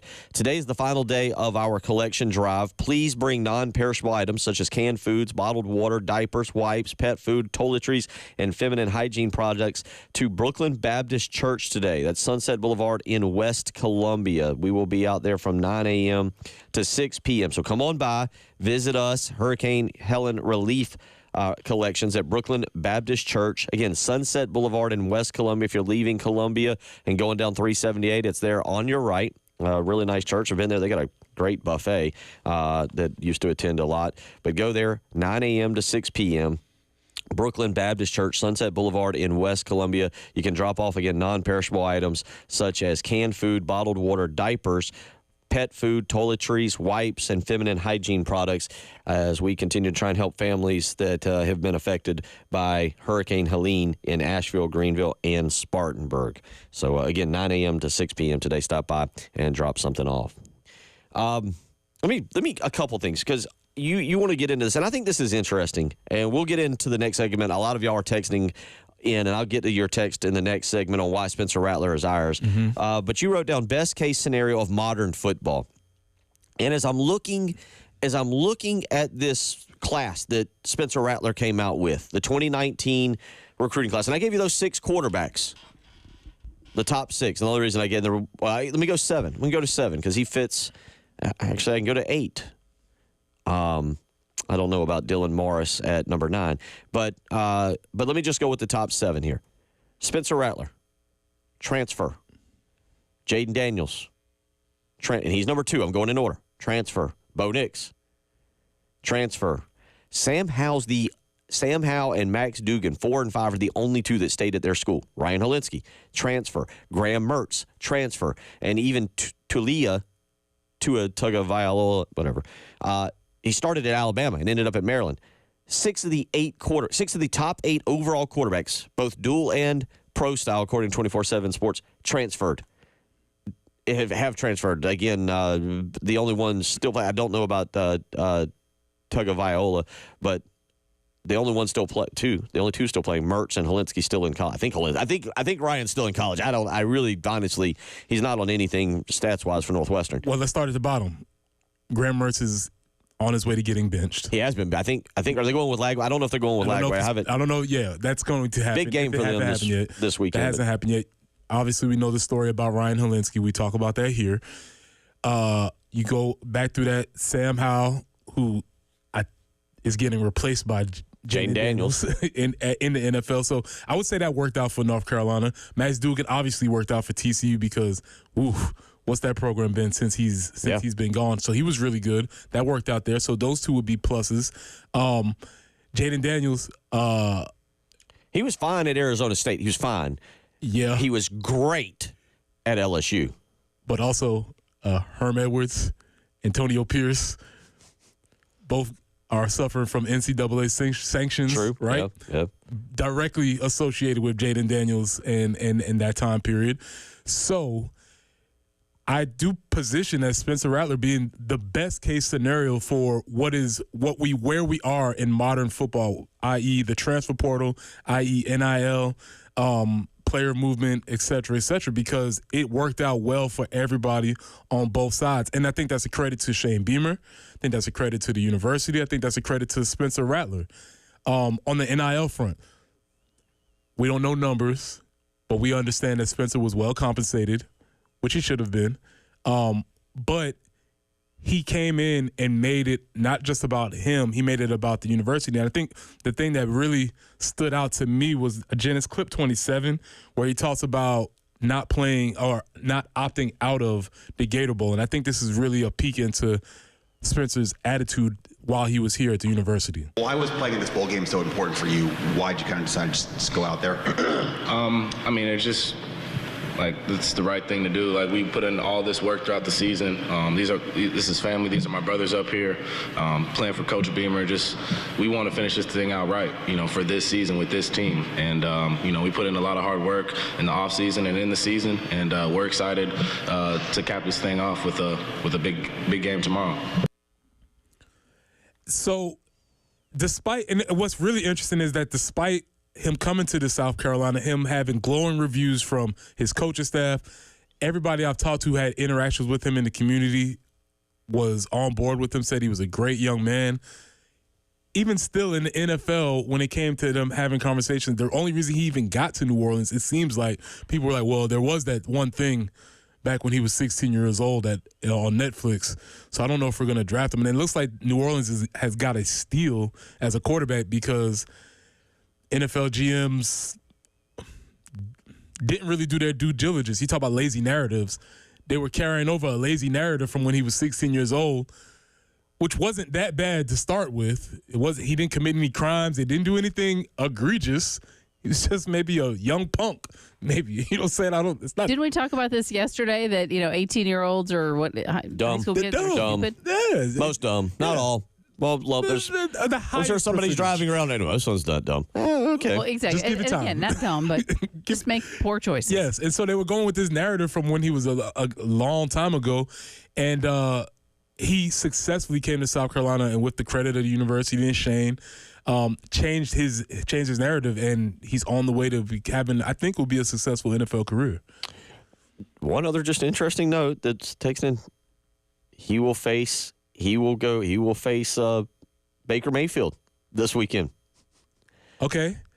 Former Oklahoma quarterback, transfer, all the things that I mean, it's interesting to see. But I think, and this is what we'll get into in the next segment, yes, Spencer Rattler, the way he bonded with this city and with this fan base, and I think the way this fan base accepted him, I think that he'll end up claiming South Carolina if he's in position to do so on a Monday night game or whatever. That is kind of interesting. And there's a lot of players out there. Like, if Bo Nix gets down, is Bo Nix claiming Oregon or Auburn? It's a good one. Is Jaden Daniels claiming LSU? Yes. Or, he doesn't like Arizona State. And I agree with the texter weighs in and says, Lincoln Riley did Spencer wrong. I believe at some point in the season he knew he was leaving OU and he knew he wanted Caleb Williams to come with him. Spencer won 12 games in a row and did nothing to lose that game. People forget when Williams came in the Texas game, OU ran for 300 yards in the second half to come back. That is really interesting. Listen, I don't need any fuel to fuel my hate of Lincoln Riley. So that is just another piece of ammo for me for sure. But that I can see that. Upstate Gamecock says Spencer graduated from USC, so we can always claim him as our guy. I'll take it. So we'll get into more of that here as we roll along this morning. 803-404-6100. You're listening to the early game.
Bill Gunner from Mid-State Roofing, where, again, as we continue to recover from some of these hurricanes and these heavy storms that we've had recently, you or your business may have suffered roof damage. And if so, it's definitely time for you to call Mid-State Roofing. 24 hours a day, 7 days a week. They are ready to take your phone call and help you with a maintenance contract. Again, it's 24 hours a day, 7 days a week. You can give Mid-State Roofing a phone call, and someone will be there, whether it's an on-call technician or a Mid-State Roofing employee, ready to answer your call. So 803-356-1919. Again, that's 803-356-1919. Find out why Mid-State Roofing has been the leader in the roofing and waterproofing industry for nearly 30 years. It's that history that will guarantee they will get the job done in a quick and precise manner that's pleasing to you and your company. Again, 803-356-1919. Contact Mid-State Roofing today. If you've got a leak, let Mid-State Roofing take a peek.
Reminder coming up tonight, 6 p.m., Carolina Calls. Shane Beamer, Todd Ellis, right here on The Game, 107.5 The Game here in Columbia, 100.3 The Game in Myrtle Beach. It'll be our final chance to hear from Shane Beamer leading into Alabama. And we'll kind of, we talked a lot about that game. We listened to Dow Loggins a lot and how we're won.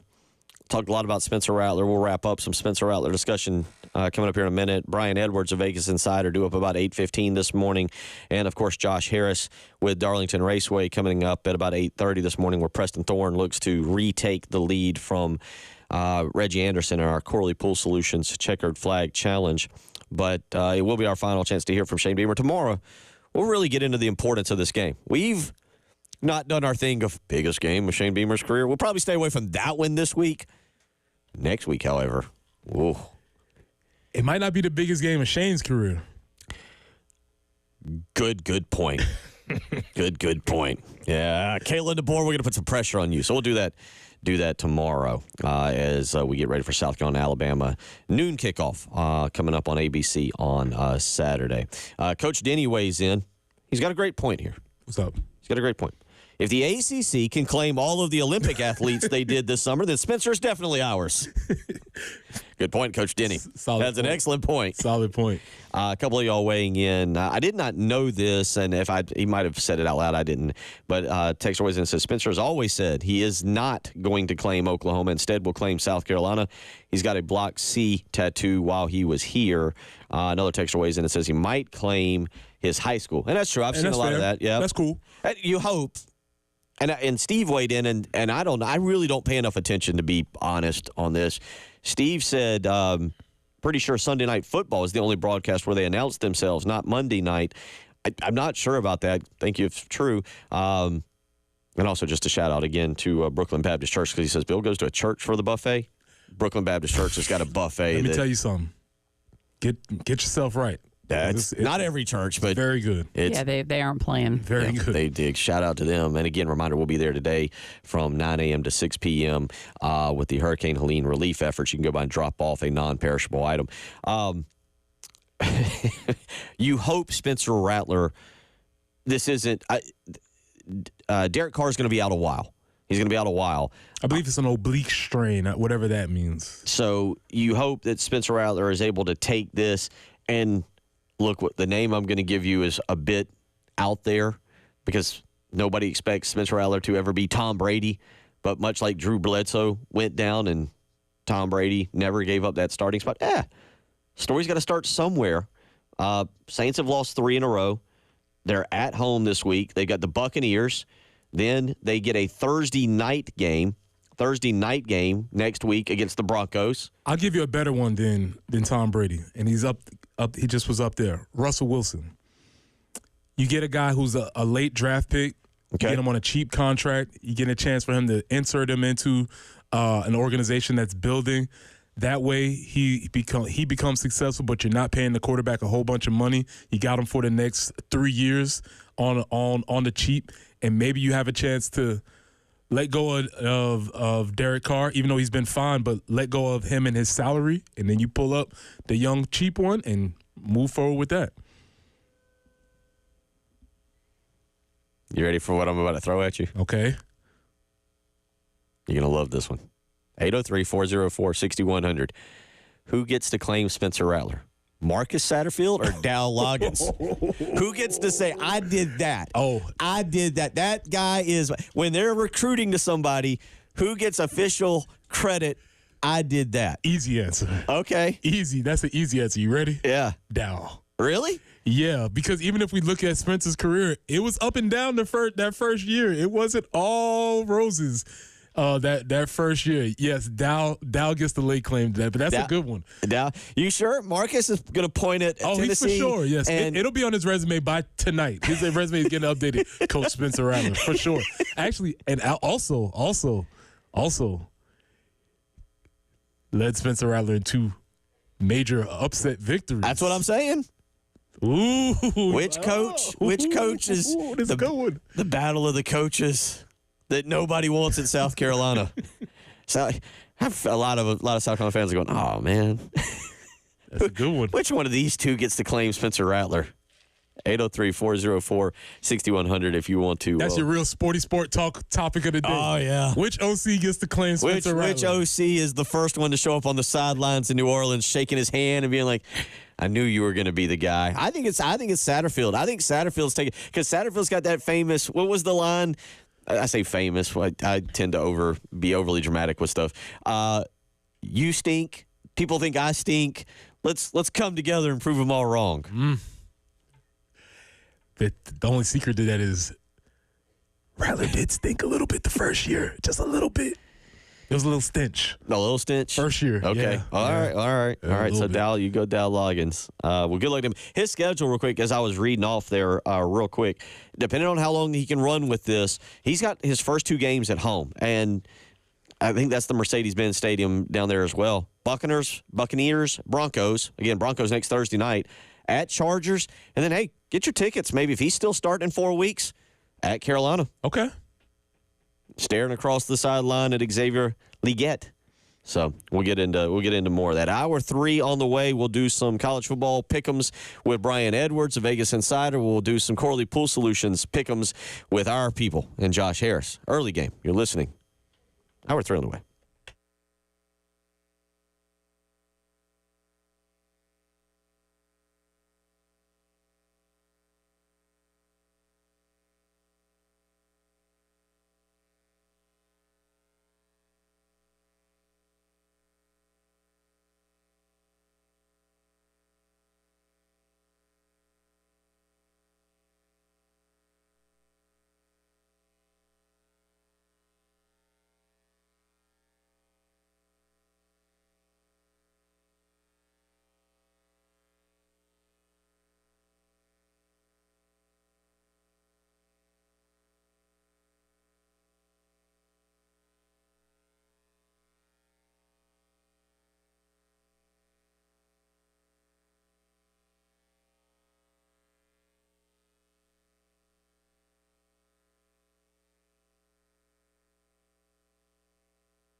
And for your morning commute, a couple things to let you know about, including I-20 westbound at Highway 1. That would be exit 58. The right lane is currently blocked.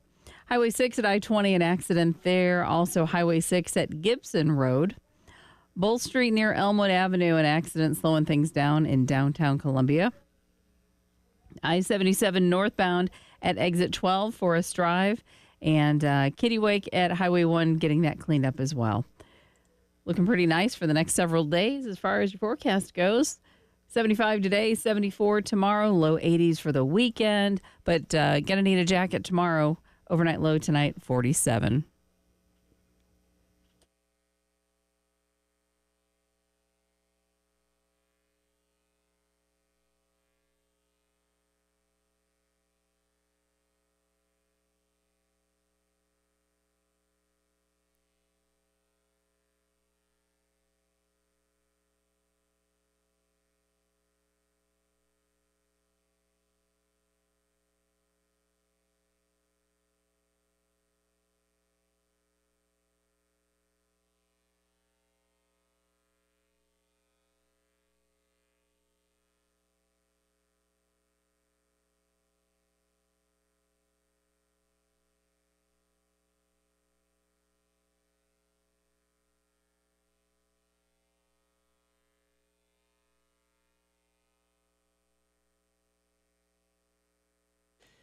$8 a.m. as we get you up and get you going.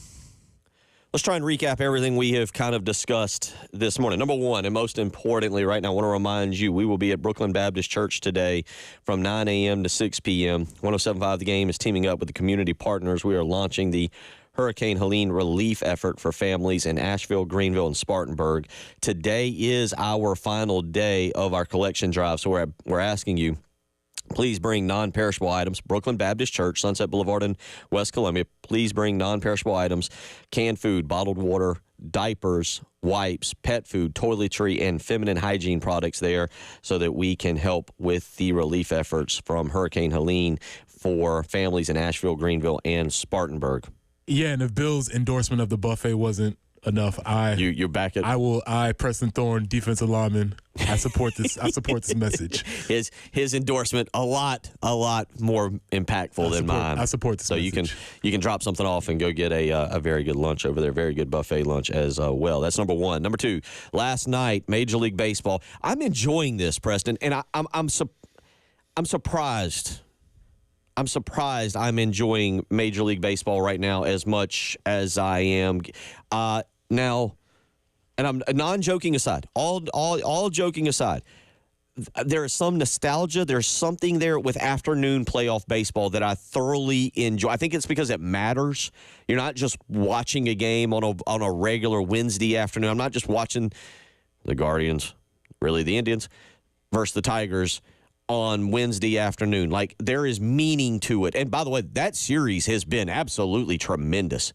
I know it was 3-0 last night, but the energy and the excitement in Detroit and everything going on. Kudos to Detroit for finally. They're going to have to endure the Pistons coming up. Yeah, Pistons, what's up, man? Come on. But bringing up the slack. The Lions are fun. The Tigers are fun. Red Wings also right now not expected to be very good, but yeah. That hurts them for sure. The two that they probably cherish the most, the Pistons and their tradition, and the Red Wings. Tigers and Lions, though. But, yeah, baseball's been thoroughly enjoyable. The Mets wrap up the series last night, knocking off the Phillies 3-1. They win that. Lindor with a grand slam. Just the excitement. Again, I think it's watching fan bases who have suffered a lot. South Carolina fans, I'm with you.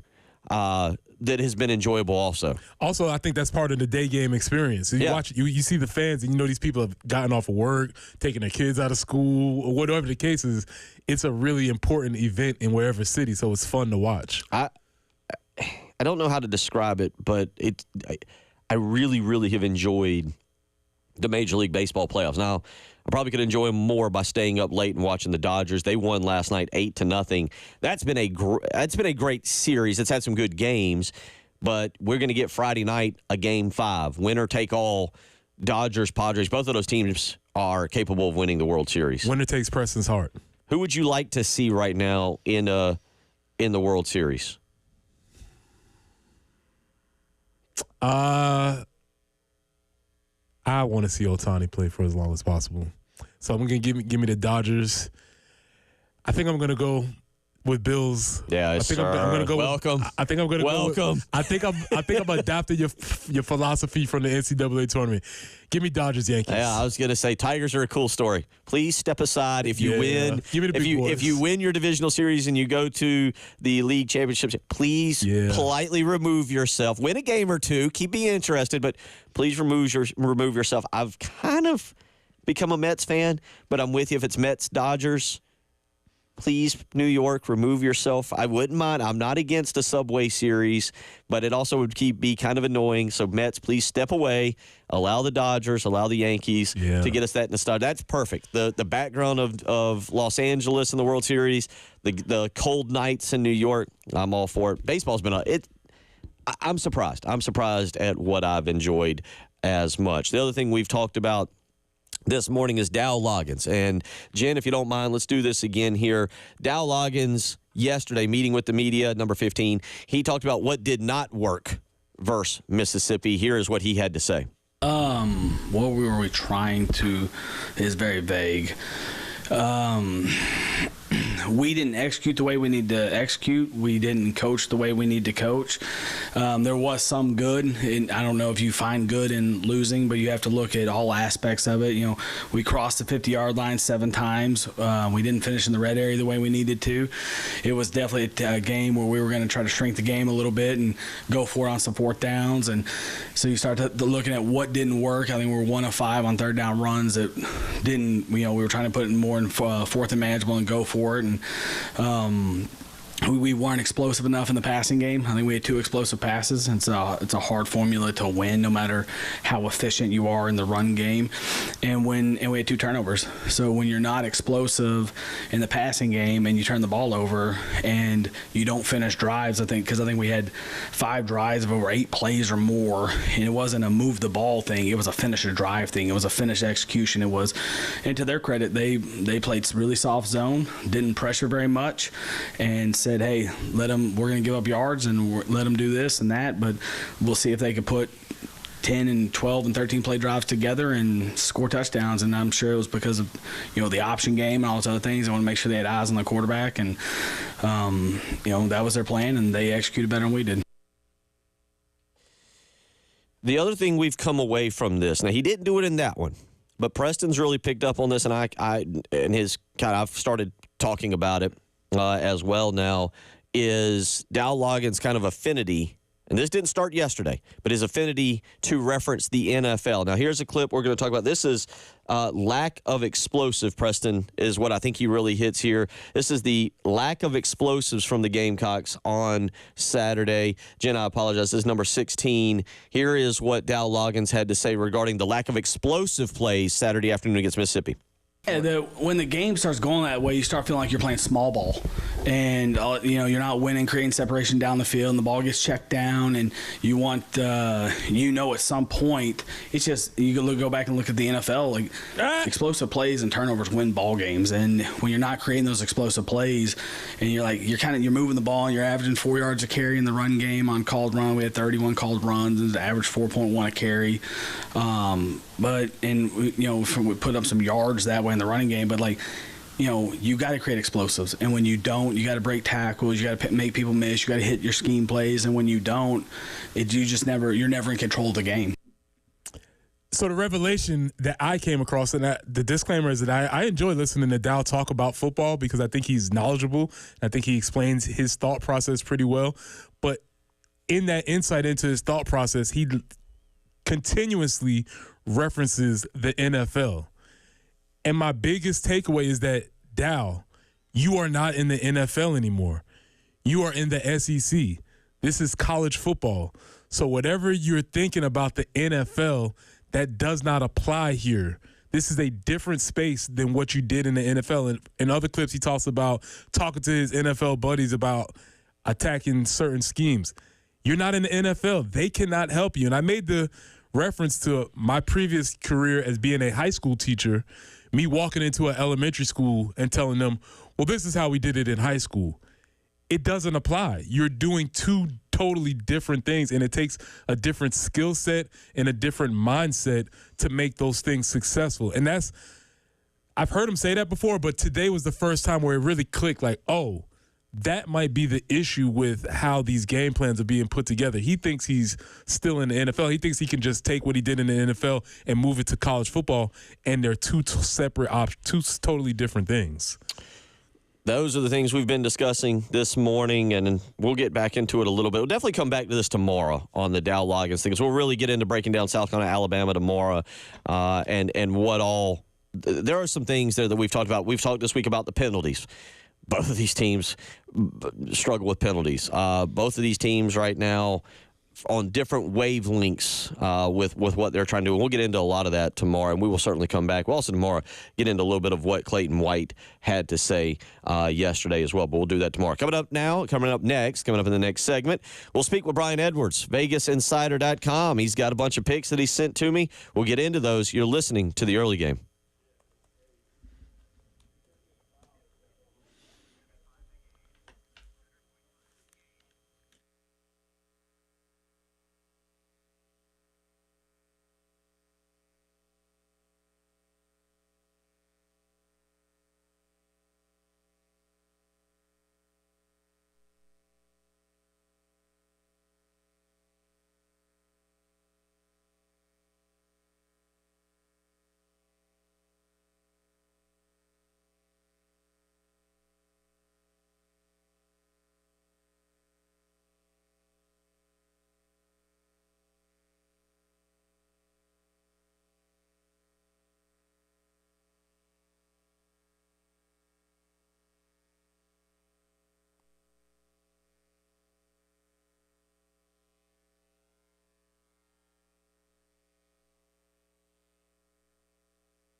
Kittiwake Drive at Highway 1 still getting that earlier accident cleaned up.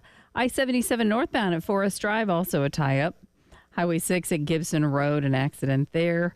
Highway 6 at I-20, also a tie-up.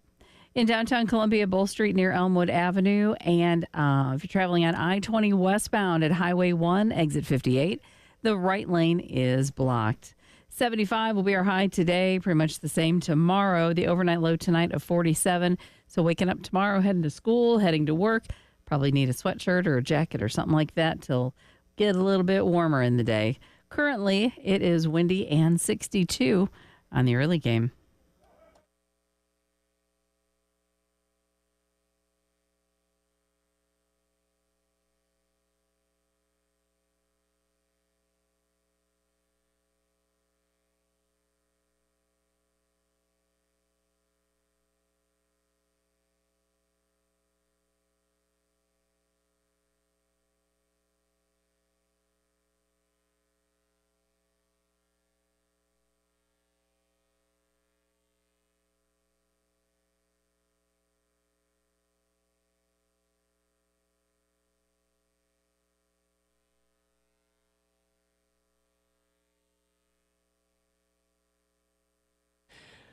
Rolling along.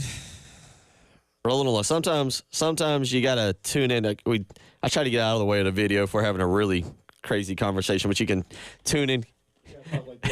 Yeah. You gotta talk like the OCs. You gotta put something up above your face, so that they can't read your lips. Yeah. But you can always go check us out on the live stream. Steven, York, Hope, Troy. And thank y'all for listening. All in there. A bunch of y'all in there this morning. I just kind of what's in front of me there. RL in there this morning. A bunch of people in our live streaming. And you can always go to youtube.com. The Game TV Radio is where you can check us out and listen to watch us there. You can also listen to us, but you can participate in our chat room that's there and discuss anything that we're chatting about there. Let's get out to the phone lines where our good buddy joins us every Thursday, Brian Edwards of Vegas Insider and MajorWager.com, stopping by again this morning. And Brian, I feel like we have to do it each and every week. Go ahead, Preston. Win streak. It's to a streak. Yeah, it was a good week last week. 6-0 in the NFL on Sunday. Now, I think I shared the Bucks with y'all from Thursday, which was a heartbreaker. I lost that one, but Oh no, Brian. I'm not talking. Brian, I'm not talking business here. I'm talking personally. Florida Gators 2-0. About the Gators? Yeah. Yeah. That is true. And it was the first weekend all year my Falcons and Gators both won. Had to wait till October, but it's good last weekend for sure. Okay, now we can get the business. Get the business. Yeah, we now we get down to business. Unfortunately, we have to get a Florida update from you every week right now until we get this figured out with Billy Napier. But big talk about that. I mentioned that again. You had a very nice week last week. Yeah. The three that I really loved were the Commanders, the Broncos, and the Vikings, and I parlayed those. Had a couple of reverses, which are I don't know, for those not familiar, they're like 2-game parlays, but they pay 4-1 instead of 12-5. But the drawback is if you lose both, it's double juice and double what you risk on the loss side. But hit those. It was a great weekend, man. I needed that one, and I hope I can do. I don't even need to do that good this week, but if I can do almost as good, I'd be thrilled.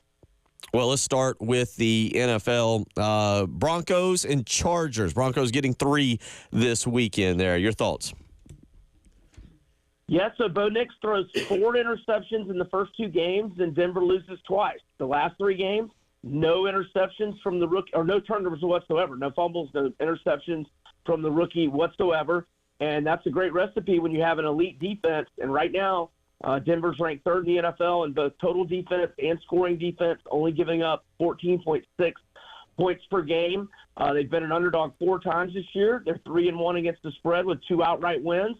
And the Chargers, now they are off the open date, so, that's an advantage to them. But Joe Alt and Rashawn Slater, both of their starting offensive tackles, missed the Chiefs game 2 weeks ago. They're questionable. Even if they play, I don't think they'll be 100%. And going against an elite defense like Denver, that's not good. I made Denver a 3-point favorite, and they're a 3-point underdog. Give me the Broncos. Commander, this should be the fun game of the weekend. Jalen Daniels, Lamar Jackson. Now Jalen Daniels all fired up that he's being compared to Lamar Jackson. He doesn't want those comparisons. But Commanders taking on the Ravens.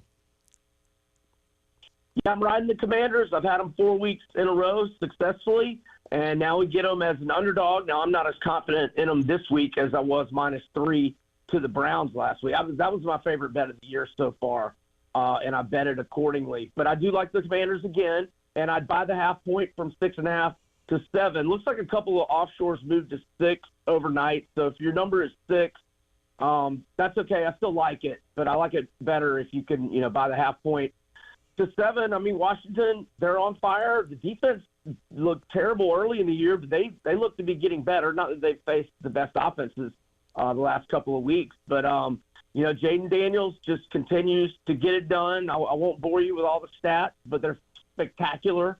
And I even added a 25-1 ticket on him to win MVP. A little belatedly, obviously could have got a better number early in the year, but I have the 8-1 to win Offensive Rookie of the Year. Look, Baltimore's really good, but they've had 4 one-possession games this year. 2 of their wins have been by 3 points each, and I think Baltimore probably wins, but I like the Commanders plus the 7 buying the half point. Cincinnati taking on the New York Giants. The one thing we now know about the Giants, Brian DeBall does not like locker room celebrations posted on Instagram Live. Yes, we do. We are aware of that. So I'm going over here, and I don't know what the deal with Malik Neighbors is. I don't know what the report was yesterday, and my bad, I should have looked on that. But I believe. Let me check while you're talking. Let me check on that because I saw it this morning on our TV here in front of us. I think he is out, but or he's very questionable. But I'll pull that for you while you're talking. I was gonna say that would be my guess because the total went down from 48.5 or 49 down to 48. So I was thinking, I don't know. I was thinking at least he didn't practice yesterday. wasn't sure if he'd been ruled out. But whatever the case, the Giants' offense showed a little life. But look, the Bengals, they've had 4 straight overs, combined scores of 51, 71, 58, and 79. The defense is what's killing the Bengals, but the offense is fine. I mean, Burrow's playing fantastic, 12-2 TDI&T ratio, and since T. Higgins missed those first 2 games when they kind of struggled, the Bengals have scored 33, 34, and 38. So I like the over. And if Neighbors is out, and you can buy the half point from 3.5 to 3, or if it gets to 3, I'm a pretty strong lean to the Bengals too. Complete desperation game here. So if you can get 3, I like the Bengals, but the main play is over 48. Let me just I had a question here for you, and because you didn't send it to me, I know you don't have a particular lean, but your thoughts on tonight, actually pretty good game for the NFL. San Francisco traveling up to Seattle. I believe it was the 49ers favored by 3.5 and over under about 49.5. Do you have a lean or a thought on over under or the spread tonight? Yeah, I lean 49ers. I need to check the latest injuries. I definitely like it if you can get the get the half point to the key number of 3. This is the 3rd game in 10 days for Seattle. They were Monday Night Football last week, then played Sunday, and now they got to play Thursday. The NFL should not be doing that to any teams. You do not need to be playing 3 games in 10 days. So I don't like road teams normally on short week, and that's what I said when I predicted the Bucs last week. We saw what happened, but I think it's San Fran or pass. Anything on the over-under on that? 49.5? No opinion. No, okay. No opinion. Seems a tad high, but no opinion. Let's go to college here, and it starts with Pittsburgh going out to Cal. Cal coming off that brutal loss, absolutely brutal to Miami. Your thoughts on Pittsburgh, who's I think still are they undefeated? They're still in. Eli Holstein, the Alabama transfer quarterback. Your thoughts on Pitt and Cal? Yeah, Pitt is not only undefeated straight up, they're undefeated against the spread as well. And look, I would like Pitt -3 in this game regardless. But the fact that Cal is having to travel, more than 2,000 miles into the Eastern time zone for the 3rd time in 5 weeks, and then you couple in a late night game last Saturday that they were gunning for, with game day in town for the first time.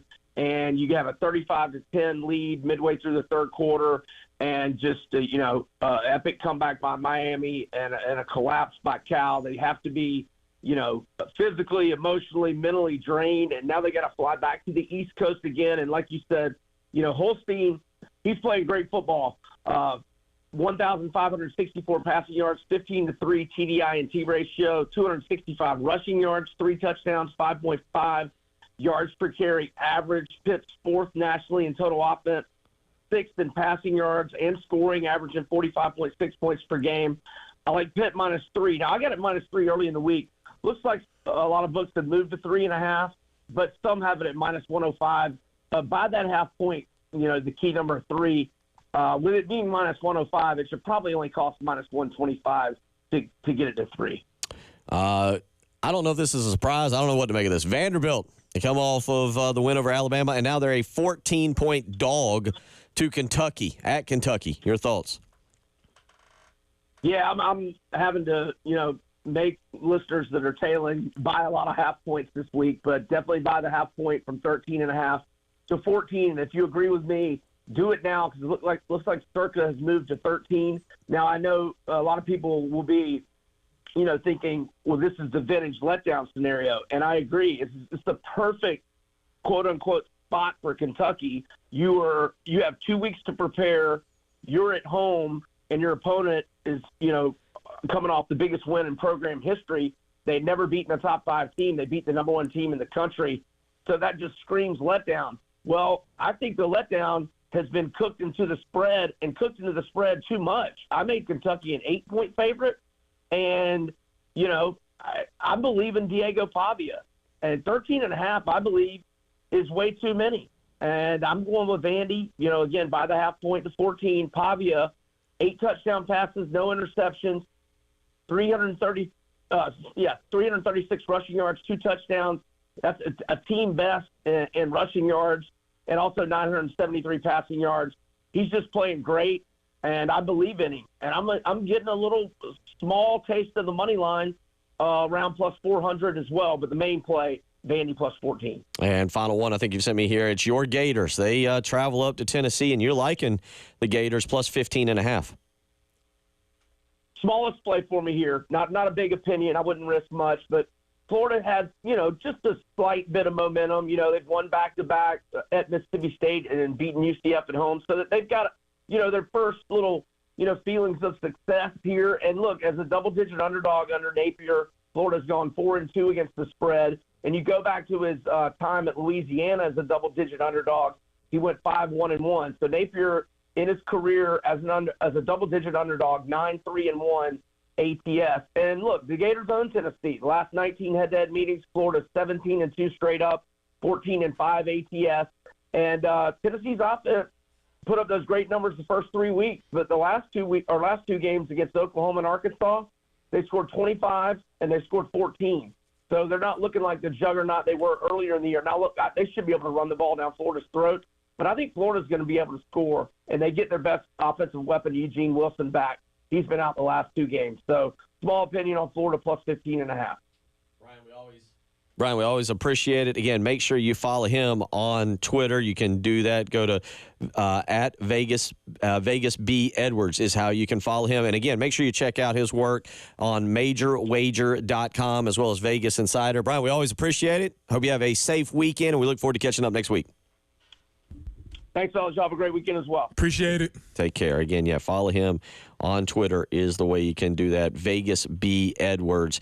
And again, make sure you check out him, MajorWager.com and VegasInsider.com. Make it a part of your Saturday morning reading, getting ready for football. We'll come back. We'll transition. NASCAR, Corley Pool Solutions, Checkered Flag Challenge. It's time to make some more picks. You're listening to The Early Game.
Bill Gunner for Old Timey Meat Market, and this weekend I'm heading to Tuscaloosa, taking the kids down to Tuscaloosa, taking Lauren, and we've got to figure out some great food to tailgate with, and there's no better place than to go than to Old Timey Meat Market. 3 locations, South Congaree, St. Andrews Road, Irma, or the Lexington store, where I can guarantee you'll see me either this afternoon or tomorrow morning after the show, picking out some great cheddar burgers. I think we might take some chicken skewers, Italian chicken skewers. Who knows what we're going to pick, because every time you walk into an Old Timey Meat Market, there is a incredible selection of steaks, of pork, of chicken, of seafood, maybe even some exotic meats like alligator tail. You're going to find something that is absolutely delicious and is at an incredible price. That's exactly why I love the folks at Old Timey Meat Market. They know me. I know what they're serving. I can trust them. And again, they're always looking out for me. They'll look out for you too. Go visit one of the 3 locations, South Congaree, St. Andrews Road, or the Lexington store. Stop by Old Timey Meat Market. Tell them Bill Gunner sent you.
In downtown Columbia, still have a slowdown there, Bull Street at Elmwood Avenue. Also, Highway 6 at I-20 still causing a slowdown. Also, Highway 6 at Gibson Road. I-77 northbound at Forest Drive, exit 12. In Lexington, Old Cherokee at Old Chapin Road, an accident there. And other than that, things moving along fairly, some areas still fairly well. 75 for the high today, 74 tomorrow, about low 80s for the weekend. Should be very, very nice weather overall. Tonight, though, our overnight low will be 47. So tomorrow morning, going to be a little bit chilly. Want to bundle up accordingly. And it's kind of windy right now, 63 on the early game.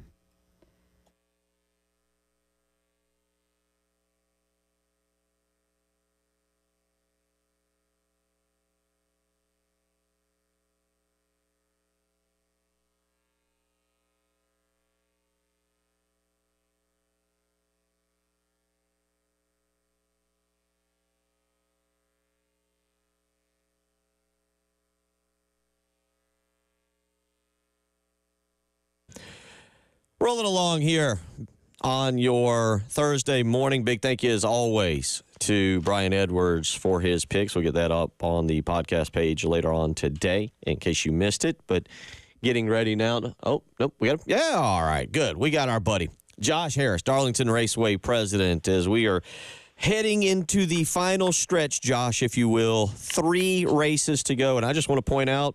Huh? That's what our you just don't have the final page. Actually, after the Roval, there's 4 pages to go. 4 races to go.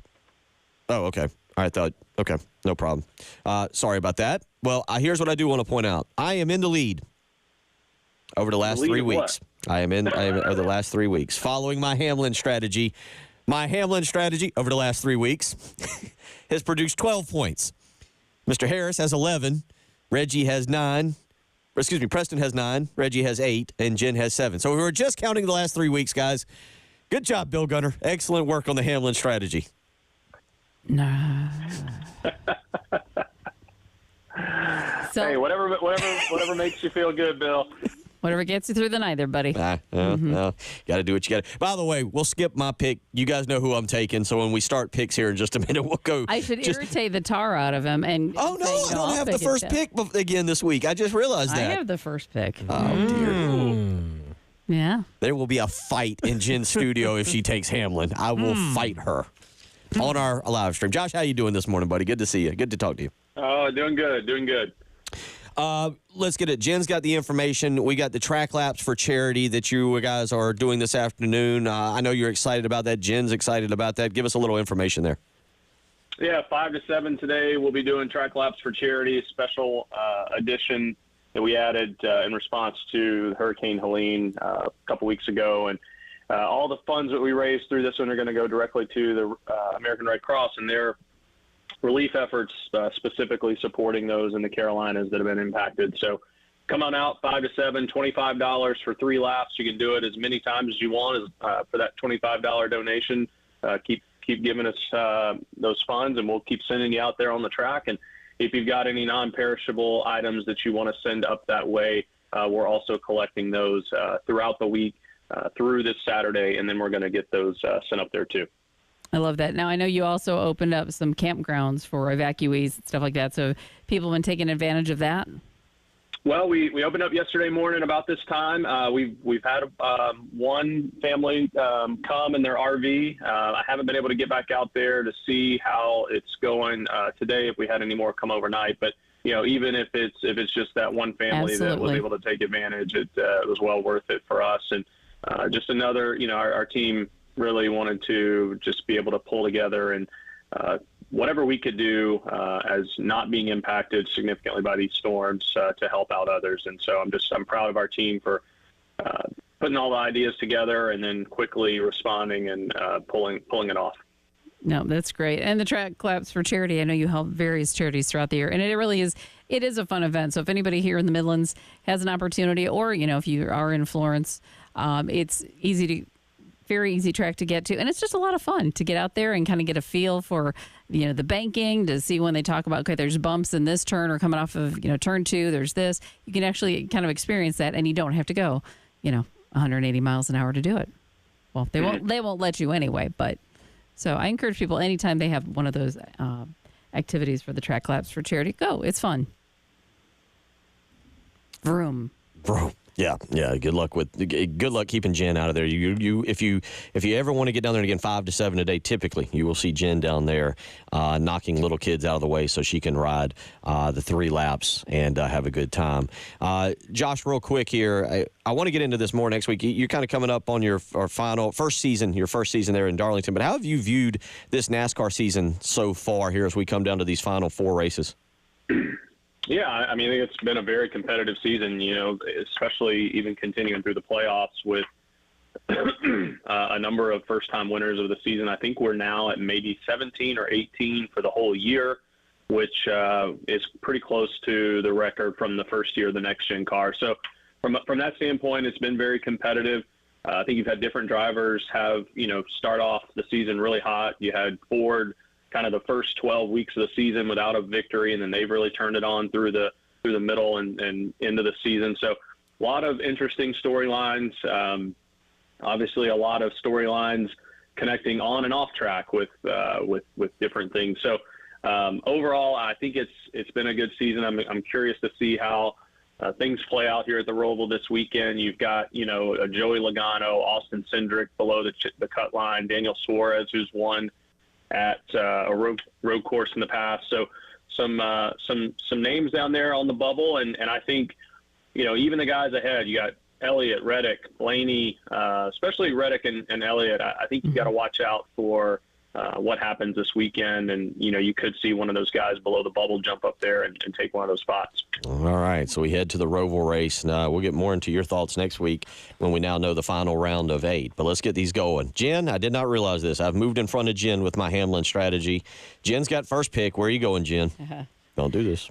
Yeah, I won't. Okay. I don't want Hamlin. I don't want any part of him. He's a whiner. Yeah. I think actually. He does well on road courses, and I think I want to see him secure himself into the 8. So I'm going to go Kyle Larson. Larson, got it. All right. I still think SVG could surprise us, but I'm going to take Larson. It seems like that's always a kiss of death when I do that for him, but let's see. All right, I got Hamlin. Shock. Hamlin right here. All right. So creative. Yeah. Hey, it's working. All right, Josh is just 6 points behind Reggie. A win this week could put him in position to move into first or tie for first. Best you could do. You could win 7 points. Reggie would have to finish last. You'd be tied at 108. So it's a big pick for you, Mr. Harris. Who are you going with? I'm going to go with the guy who won last week and has always been good on road course. Last year. I'm going to go with AJ Allmendinger. And I tell you what, there has been an intense look over here on Preston Thorne's face because I heard him watching a video, and I know who he's going with. Go ahead, tell him. Give me SVG. Yeah. Jen I was sweating just now, and then Josh talked about him winning. I was sweating a little bit. Give me SVG. Yeah. I was listening to the video to figure out how to pronounce it. Still haven't quite got it yet. Is it Shane Van Gisbergen? Gisbergen, yes. Yeah. Give me SVG. SVG. Let's go. Preston is 1 point behind Reggie. A win here would really propel him into a nice lead. That brings us to Reggie. Where's Reggie going? Christopher Bell. Christopher Bell. Mm-hmm. All right. A lot of stuff going on this week. It would take a win. I will need Hamlin to win, but I could kind of get myself into fighting position with 4 races to go. Josh, next week, I want you to think about this. We want to discuss this. The Texas State Fair is this week. Somebody texted us in. Mustard beer. Only at the Texas State Fair. I want to think about a dish we can just throw at Josh next for maybe the spring race. Something. All right, let's do it. Something specific that we can create, and maybe something unique, and we'll do that with you next week. And we'll look at the round 8, buddy. We'll always appreciate you joining us. All right, enjoyed it. We'll talk to you next week. Thanks, Take care. Take care. Josh Harris. Always appreciate him. Again, it is the Corley Pool Solutions Checkered Flag Challenge, and Reggie Anderson gunning for his 3rd straight championship. At some point, we'll get a trophy for it. Mm-hmm. Or we'll get it back in the studio. Mm-hmm. Yeah, that's a good point. All right. We'll come back. We'll wrap everything up. It's the early game.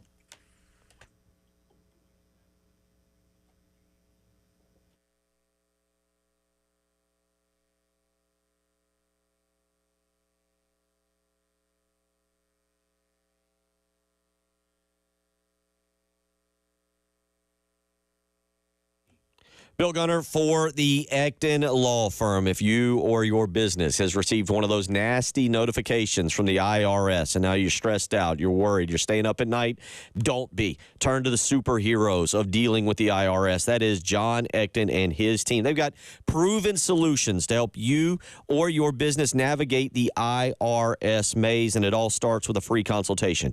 803-771-9800. Trust me, you do not need to battle the IRS alone. You need to turn to a proven professional, and that is John Ecton and his team. You can visit them on the web for more information, ectonlawfirm.com. That's ECTON lawfirm.com, or you can go ahead and set up that free consultation today, 803-771-9800. Call John Ecton and his team, whether you're here in Columbia, Florence, Myrtle Beach, Charleston, Greenville, wherever you're at. John Ecton and his team are ready to help you. Call today. Tell them Bill Gunner sent you.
Bill Gunner for Mid-State Roofing, where for nearly 30 years, Larry Leitner and the family at Mid-State Roofing, they have been the proven leader in the roofing and waterproofing industry. And there's no better time than right now if you've got roofing issues, if something has happened with the storms that have rolled through and you've noticed an issue to your roof, whether it's your personal roof or your business, Mid-State Roofing's proven history is your assurance that their professionals will provide the proper advice, service, and results to the needs of your facility. So again, if you've noticed roof damage to your business or to your home, 24 hours a day, 7 days a week, Mid-State Roofing is ready to help you. That's 803-356-1919. Again, that's 803-356-1919. 24 hours a day, 7 days a week, Mid-State Roofing will have an on-call technician or a Mid-State Roofing employee ready to take your call. Wherever you're at in this great state of South Carolina, if you've got a roofing issue, call Mid-State Roofing today.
wrapping it up, I want to remind you just of a couple things. Number one, 6 o'clock tonight, Carolina Calls with Shane Beamer and Todd Ellis. You can hear the final words from Shane Beamer before we get you ready for Alabama and South Carolina. We'll start that tomorrow morning, of course, with our show. And then, of course, don't forget, we've got a 12 o'clock viewing party on Saturday. O'Hara's viewing party, Main Street in Lexington. You can go watch South Carolina and Alabama, and you could win future Gamecock football tickets. So we got a lot going on. Tonight, 6 o'clock, Shane Beamer and Todd Ellis. Carolina Calls the game right here on 107.5 The Game, and, of course, 100.3 The Game in Myrtle Beach.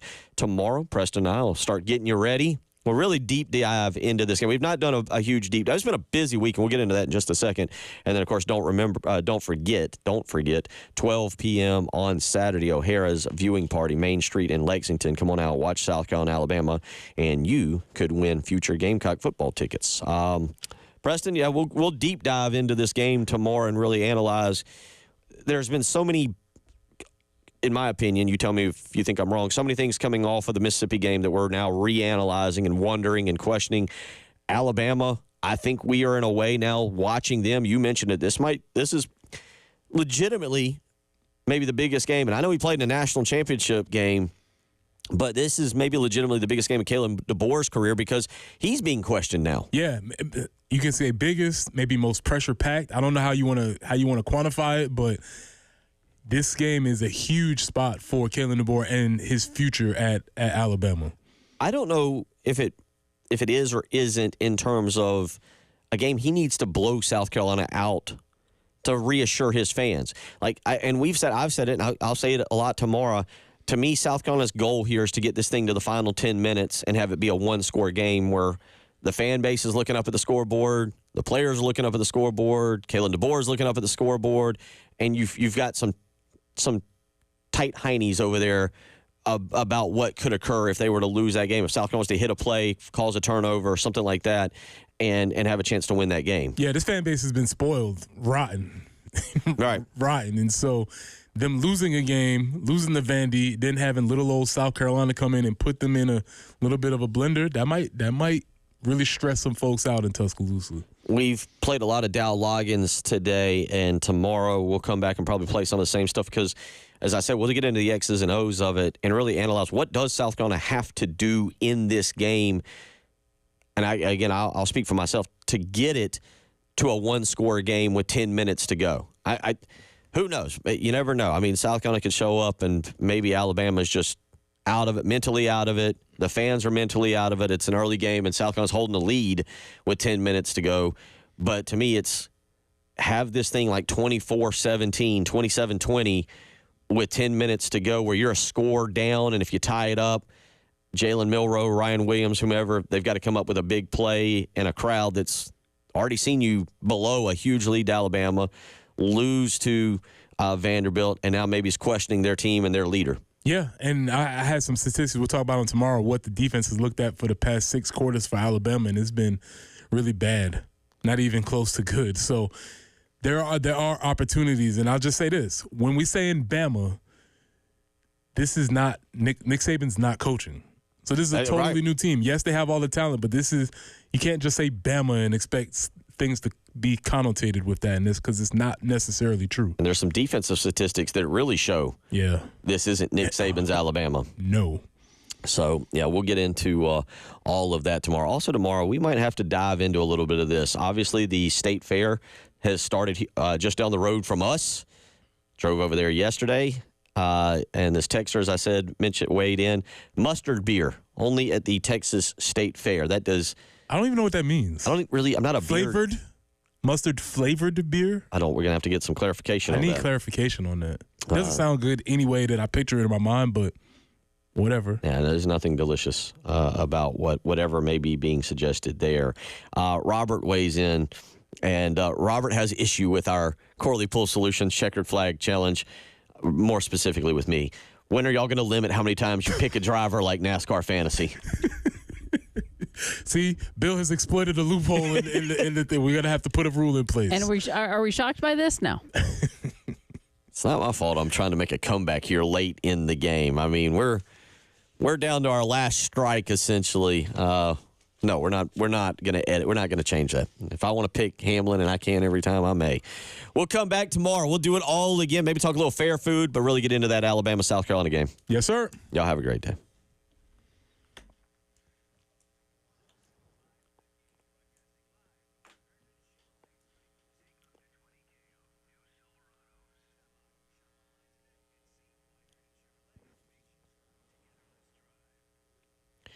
Bill Gunner for Jacob Crowder, the mortgage guru with First Palmetto Bank, where right now they have got an incredible offer in Richland County. It's called the Community Reinvestment Product. That's right. Call Jacob Crowder today and learn more about this incredible option if you want to move into Richland County or if you're moving in Richland County. Right now, you can get a 4.99% interest with a 5.075 APR on a 30-year fixed mortgage. What does that mean? Well, no mortgage insurance, no points, no gimmicks, just lower payments. A payment of $200,000 of this APR is $1,072 for 360 months. $300,000 is just $1,608. These estimates do not include taxes or insurance premiums. For more information, call the mortgage guru, Jacob Crowder, today, 803-719-1005. You can even email him, the letter J, Crowder, at firstpalmetto.com. Don't wait another day. Check into these great offers from First Palmetto Bank and Jacob Crowder, the mortgage guru.